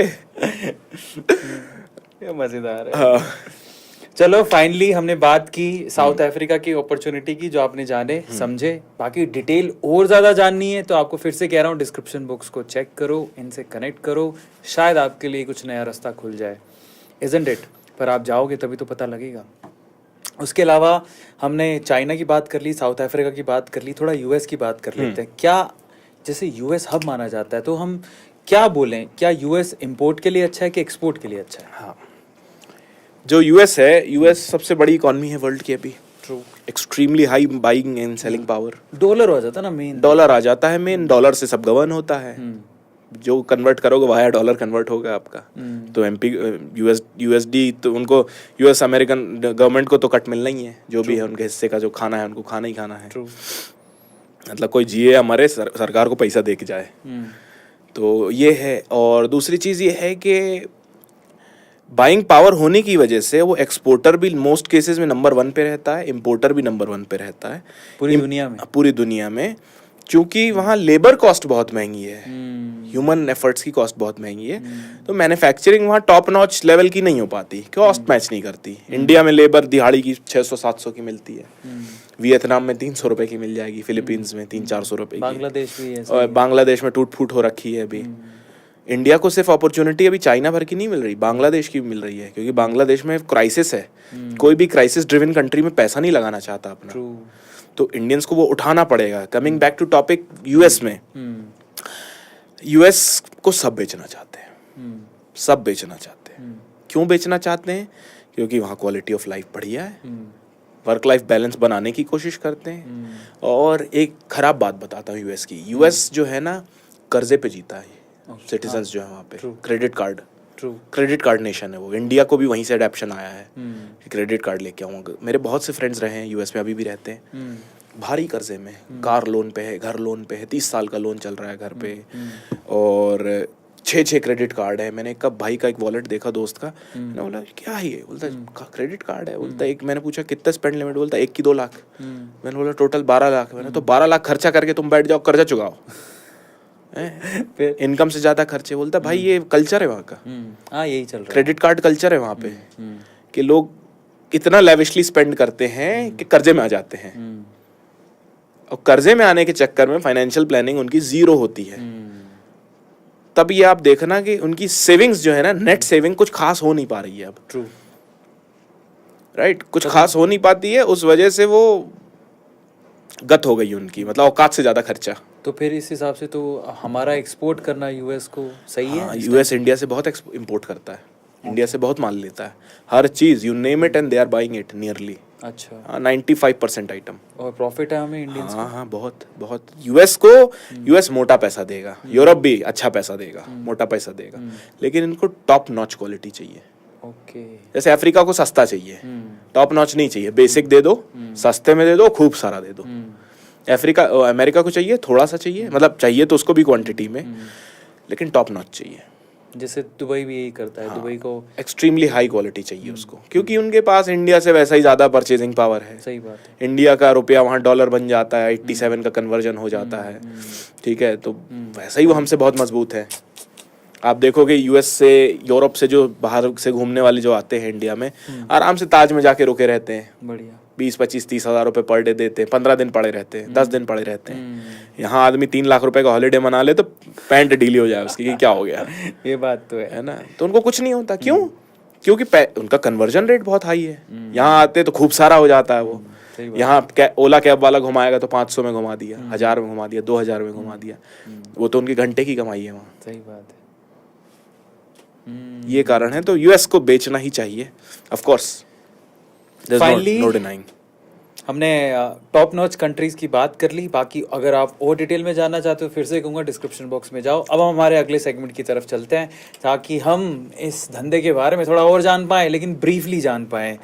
तो हमने डिटेल में बहुत सारी चीज़ों की बात कर ली, अब थोड़ा रैपिड फायर खेल लेते हैं फहद भाई के साथ जी। अब मैं आपको डायरेक्टली सवाल पूछूंगा, आप कोशिश कीजिएगा कम से कम शब्दों में आपको उसका जवाब देना है। पहला सवाल, पहला प्रोडक्ट कौन सा था जो आपने सबसे पहले एक्सपोर्ट किया था? Leather shoes. दूसरा सवाल, ये देखो क्या बात है, 2 ही वर्ड में आंसर आ गया। तो जितनी बार कम वर्ड्स में आंसर आएगा वो तालियां बजानी है। दूसरा सवाल, भारत का सबसे ज्यादा मुनाफे वाला एक्सपोर्ट आइटम कौन सा है? ऐसे एक स्पेसिफिक नहीं है, लेकिन अगर आप हैंडीक्राफ्ट, लग्जरी कैटेगरीज में, कारपेट्स में, इन सब में चले जाओगे तो काफी मार्जिन है। 100% तक का मार्जिन है। 100%? हाँ। एक आइटम बताओ ऐसे। कारपेट भेज दो, hand noted, hand tufted carpet, 2 साल 1.5 साल लगते हैं बनने में। हाँ। पब्लिक पैसा दे के वेट करेगी आपका। 1 लाख का बनेगा, 3 लाख का बेच देना। वो तो 150% क्या 200%? मतलब इतने होप नहीं जगा सकता ना मैं लोगों को 300% बनाओगे। लेकिन ऑफ कोर्स अनाड़ी नहीं बेच सकते, सेल्स स्किल चाहिए। स्किल चाहिए। मैं अभी एक्चुअली दुबई में वहाँ गया था, वो जो है वर्ड विलेज, तो वहाँ पे वो कारपेट देखे ना, टर्किश जो कारपेट, अभी तुर्की का नाम लेना बैन है अभी तो बैन है, पर वहाँ पे उनकी तुर्की का नेशन का वो था, बहुत शानदार कारपेट थे वो। पर ठीक है, हमको नहीं लेना है बाइकआउट। इंडिया के बहुत शानदार है। अच्छा ऐसा, कहाँ मिलेंगे सबसे? भदोही, मिर्जापुर वाले कालीन भैया। कालीन भैया, ओह माय गॉड, वहाँ तो क्या अभी सही है माहौल? हाँ, वहाँ कुछ नहीं है ऐसा गड़बड़, वो नाम पड़ा था सीरीज की वजह से भाई। Mirzapur is a good city. मैं तो घबराता बोले मिर्जापुर कैसे जाएंगे? बनारस के पास है। अगला सवाल, एक देश जिसका मार्केट अभी तक पूरी तरह से एक्सप्लोर नहीं हुआ है? पूरा अफ्रीकन कॉन्टिनेंट।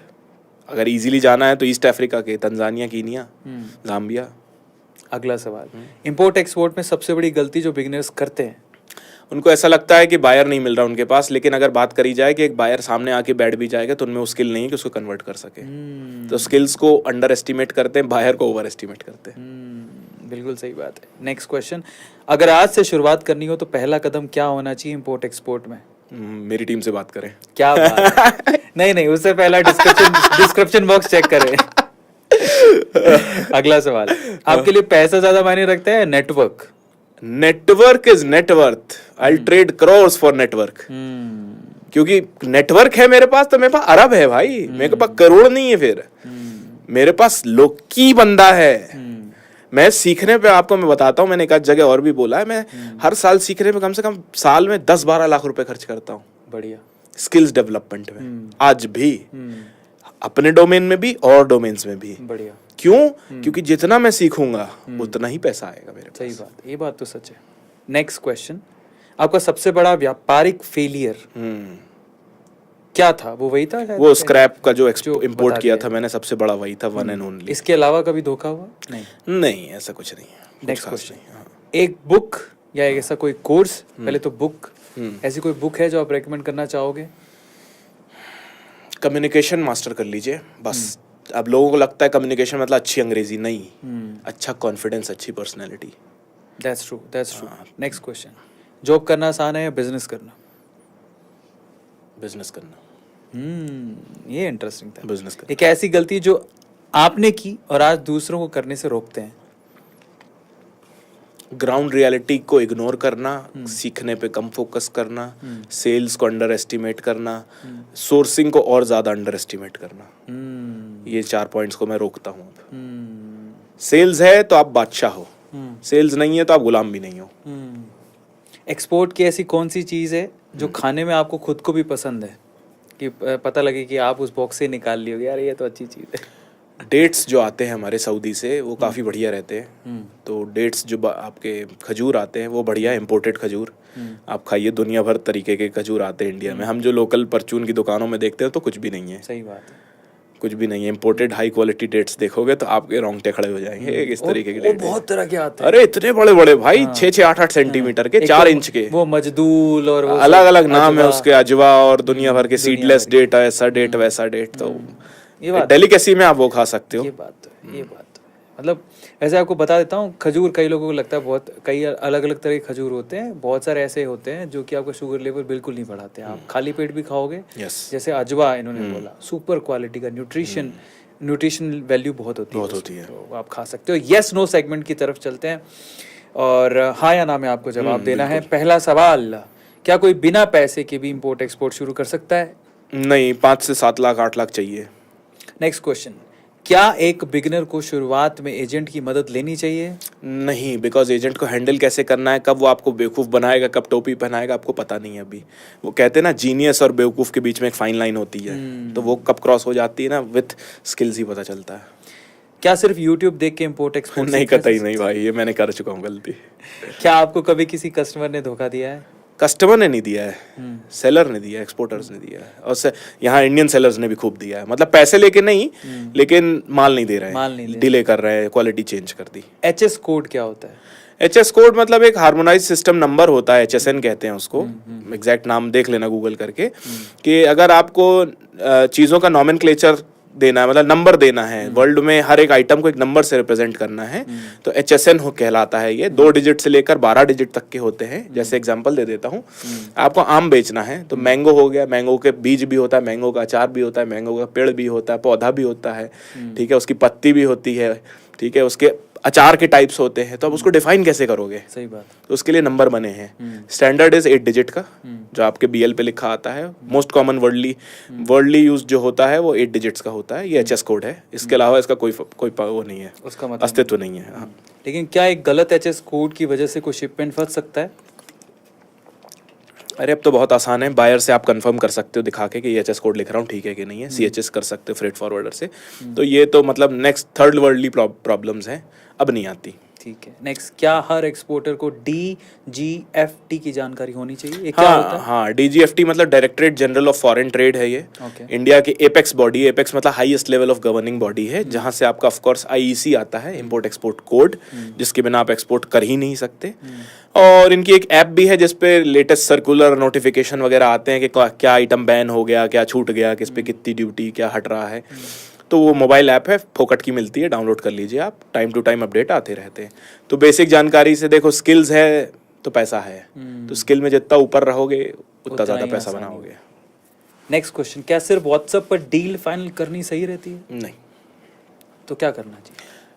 मिनिमम उससे बात करनी चाहिए अपने बायर से, सेलर से भी। वीडियो कॉल्स पे करो, चाहे फिजिकल मीटिंग पे करो। चाइना में बोल रहा है? हाँ, वीडियो कॉल होता है, मैं कराता हूँ। चाइनीज? हाँ, मेरे मेथड्स कराते हैं। यस, करा देंगे। उससे ट्रस्ट बिल्ड होता है। ओके। क्योंकि आप व्हाट्सएप पे कैसे करोड़ों की लाखों की डील कर लो। ट्रू। मैंने आपको बोला आप शाहरुख खान, मैं सलमान खान, जंगल में मोर नाचा किसने देखा? सही बात है। तो किसने देखा? सही बात। तो इसलिए नहीं हो सकता, वो पॉसिबल नहीं है। कर लोगे चूना लग जाएगा, रोते बैठेंगे, तो मत करो काम। वो तो वीडियो कॉल से भी आजकल फ्रॉड हो जाता है। उसके बाद भी और फिल्ट्रेशन प्रोसेस होती है। वो बेसिक है, entry level. Entry level. Next question, क्या स्मॉल टाउन से ग्लोबल ट्रेड किया जा सकता है? हाँ हाँ बिल्कुल। मैं जबलपुर की पैदाइश हूँ, भोपाल में रहा हूँ, और आज यहाँ आपके सामने बैठा हूँ भाई के साथ।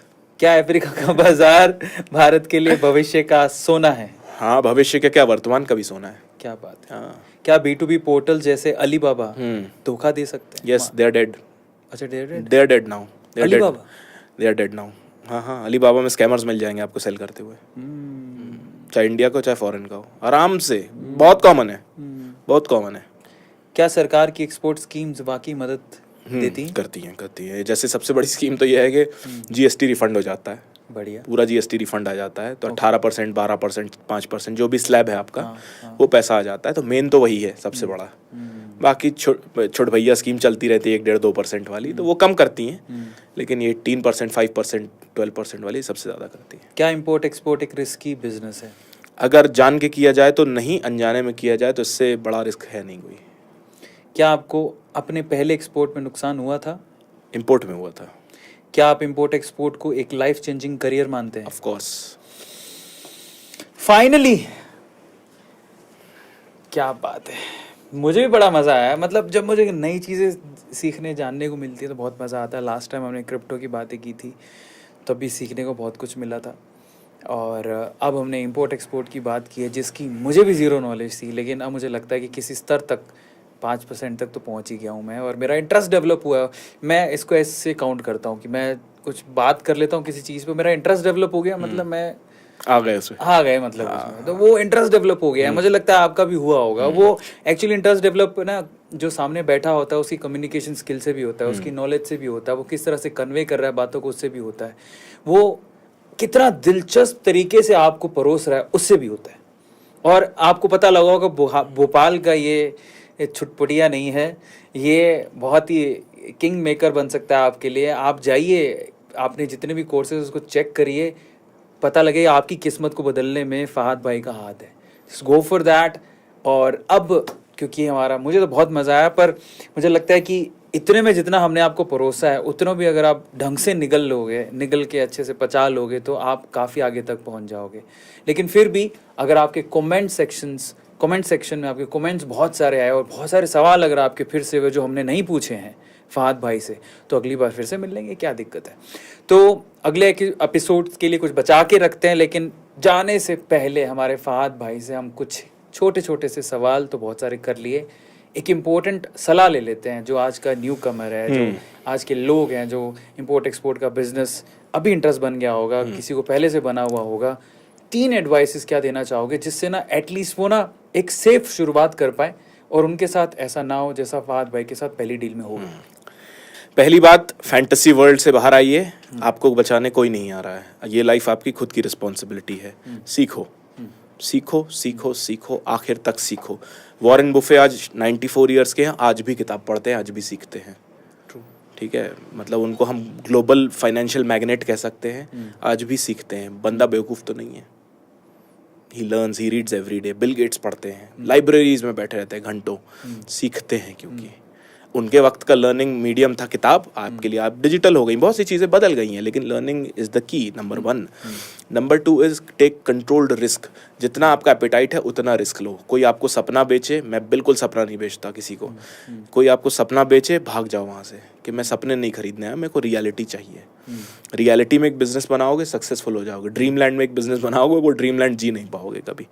ये प्राइमरी 2 मेरी एडवाइस है बिगिनर्स के लिए। नंबर 3, जो कॉलेज में है, जो स्कूल्स में है या जो नौकरी में है, खासकर जो स्कूल और कॉलेज में है, this is your very right time. जो 18, 16, 17, 18, 20 साल के हैं, बिल्कुल सही वक्त है। किसी ना किसी चीज़ में सीखने में लग जाओ।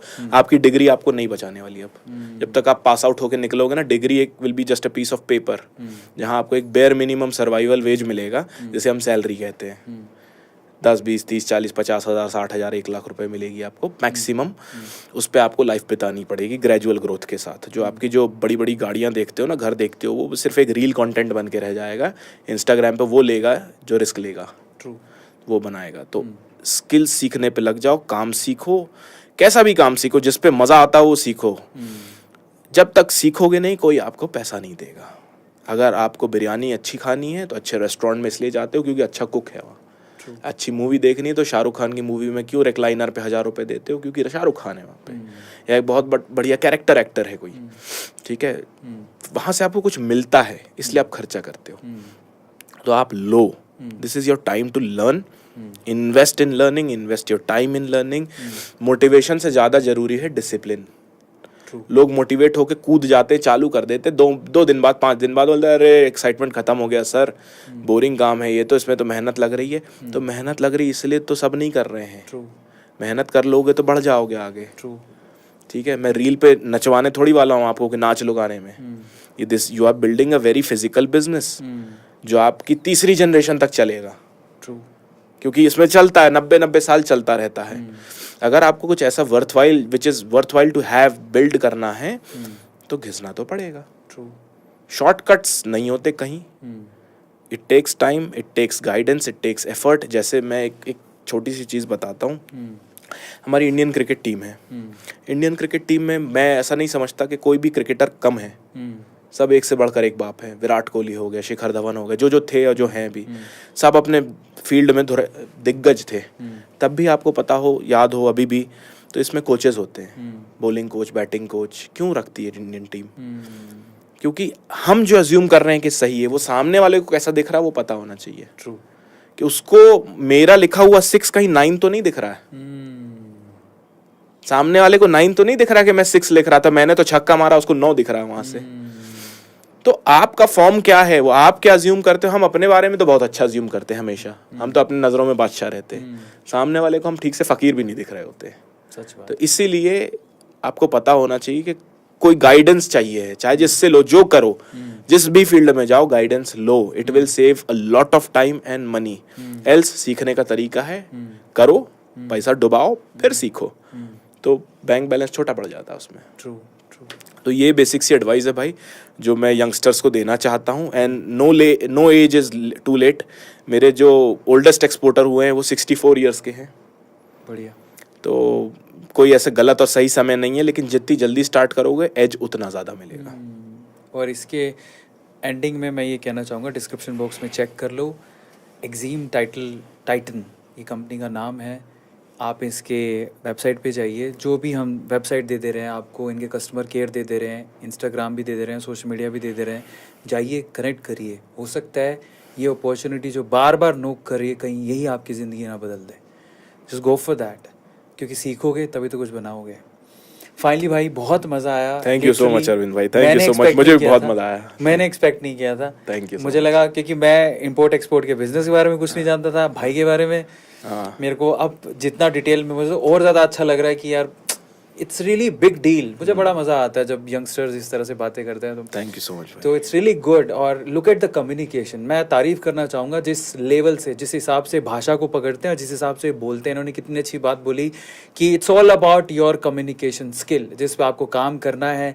लोकल लोगों से जितना मिलोगे, और ये भाषा कैसे आई होगी, ऑब्वियसली मुझे ऐसा लगता है कि आपने भाषा सड़क नाप के, सड़क पे घूम घूम के आप जब आप सप्लायर ढूंढते हो तो सारे सप्लायर लोकल ही ना, उनको उनकी भाषा में समझाना पड़ता है। वहाँ पर अगर आप अंग्रेज बनोगे तो आपको ठग लेंगे, तो बताना पड़ता है भैया हम भी तुम्हारे बाप ही हैं, लोकल ही हैं। तभी तो भाषा इन्होंने वो अपनाई। ये सारी स्किल आपको सीखनी पड़ेगी, सिर्फ इंग्लिश से काम नहीं बनेगा। अगर आप सोचो ना किसी लोकल मार्केट में जाके इंग्लिश झाड़ रहे हो तो वो झड़ी इंग्लिश में आप झड़ी रह जाओगे, कब आपको चूना लगे। सही बोल रहा हूँ भाई? मैं तो ग्राउंड से चला था, मेरे पास तो कुछ नहीं था। मैं तो उस लेवल से उठ के आया हूँ यहाँ पे। कोई फैमिली बैकग्राउंड नहीं, कोई ऐसा नहीं कि मेरे को करोड़ों विरासत में मिल गए हों कि जिसको मैं बेच के लाइफ आराम से गुजार लूंगा। सड़क पे निकले, कूदे, धोखा खाया, क्योंकि गाइडेंस नहीं था। मैं तो ढूंढ रहा था गाइडेंस, पैसा देने के लिए भी तैयार था, लेकिन था नहीं। इस वजह से, जिसको कहते हैं ना कि तजुर्बों से बना हूं मैं, तो वो तजुर्बों ने बनाया। इस वजह से मार्केट की उठापटक आ गई है। क्या बात। चाहे लोकल इंडिया की बात करो, चाहे इंटरनेशनल की बात करो। और एक बात बता देता हूँ, जो इंडिया में ऑपरेट करना सीख जाता है ना, उसको फॉरेन मार्केट पे ऑपरेट करना बड़ा मुश्किल नहीं होता। ये तो बात सच है, वो बड़ा मुश्किल नहीं होता। ये पर्सनल मैं आपको बात बताता हूँ। यहाँ पर हर तरह के लोग, यहाँ क्योंकि कोई एथिक है ही नहीं। सही बात है, कोई एथिक है ही नहीं वहाँ। तो फिर भी एक ही है, मनी भाई, मनी भाई, मनी भाई चाहिए सब। वही बोलता है। हाँ, वही बोलता है, उसकी भाषा अपनी एक। यहाँ पर ये समस्या भी है ना, कई बार आपने बोला 10 रुपया, आप डील फाइल करके कोई 11 बोल देता है, वो बेच के निकल जाता है। हाँ हाँ, कोई मतलब वो एथिक्स नहीं है, तो वो की जुबान की कोई वैल्यू नहीं है। आपको वैल्यू वाले कम लोग मिलते हैं, ढूंढते भी आना चाहिए। यही है। पर क्या एक और चीज ये लास्ट में जाते हुए पूछता हूँ, चाइना में ऐसा होता है कि आपने मान लो एक्सपोर्ट में 10 रुपए में फाइनल किया है, जस्ट चाइनीज? नहीं, कम केसेस में कम प्रोफेशनल्स होते हैं। हाँ, मतलब आपको कमिट कर दिया तो उसमें वैलिडिटी रहती है कमिटमेंट की, 2 दिन 3 दिन हफ्ता भर लिख के देते हैं। हाँ, उतने दिन तक वैलिड है, उसके बाद जाओ तो तेल लेने जाओ। चलो एटलीस्ट उतना तो है, 2-3 दिन है। उतना है। यहाँ पे 2-3 मिनट का भी नहीं ना है। ना ना ना आप गए पीछे से कोई दूसरा बार आया, बेच दिया भाई आपने तो। खैर पर अच्छे भी होते होंगे, नो डाउट, ऐसी बात नहीं है। पर ये सुधारने की चीज़ें, ये चीज़ें अगर हम सुधार लेंगे तो शायद चाइना से आगे निकल जाएंगे। हमारा मकसद सिर्फ इतना ही है, हम इसलिए कंपेयर कर रहे हैं क्योंकि हम भी चाहते हैं यार किसी दिन इंडियंस भी बोले यार हम डेवलप्ड कंट्रीज हैं, हम नंबर 1 पे आते हैं। और उसके लिए ना हम कोई और नहीं करेगा, मोदी जी आगे नहीं करेंगे, सरकारें नहीं करने वाली हैं, हम ही लोगों को करना है। उसके लिए एथिक्स, वर्क एथिक्स चाहिए, वो बहुत इंपॉर्टेंट है। खैर आपने बहुत सारी चीज़ें समझी और सीखी होंगी। आने वाली जनरेशन से एक्सपेक्टेशंस ये हैं कि डेफिनेटली ये पॉडकास्ट देखें और इसको इम्प्लीमेंट करें। आने वाली जनरेशन का मतलब ये नहीं कि जो पेट में नहीं, आने वाली जनरेशन वो जो अभी स्कूल कॉलेज में पढ़ रही है और आगे नौकरी का सोच रही है, शायद वो धंधे का सोचे, तो ये पॉडकास्ट उनके बहुत काम का है, उनके साथ शेयर करो। इसके अलावा इस पूरे पॉडकास्ट में आपको क्या अच्छा लगा कमेंट सेक्शन में ज़रूर लिखना। और एक बार फहद भाई के लिए हार्ट तो बनता है ना। और फाइनली एक और लास्ट काम आपको करना, अगर आप मेरी जगह पे बैठे होते तो फहद भाई से क्या सवाल पूछते हैं वो कमेंट सेक्शन में लिखो। अगर सवाल आपका डिफर किया, और बहुत सारे सवाल हमारे पास आ गए कमेंट सेक्शन में, तो अगली बार हम फिर फहद भाई को इनवाइट करेंगे, फिर से बैठेंगे इस कॉन्वर्सेशन में और आपके सवाल लेंगे आपके नाम से। टिल देन अपना ध्यान रखो, प्यार से रहो, मोहब्बत से रहो, और इसी तरह से कुछ और इम्पोर्ट एक्सपोर्ट करो ना करो, अच्छी दुआएं इम्पोर्ट एक्सपोर्ट करना मत भूलना। Take care, good night, bye.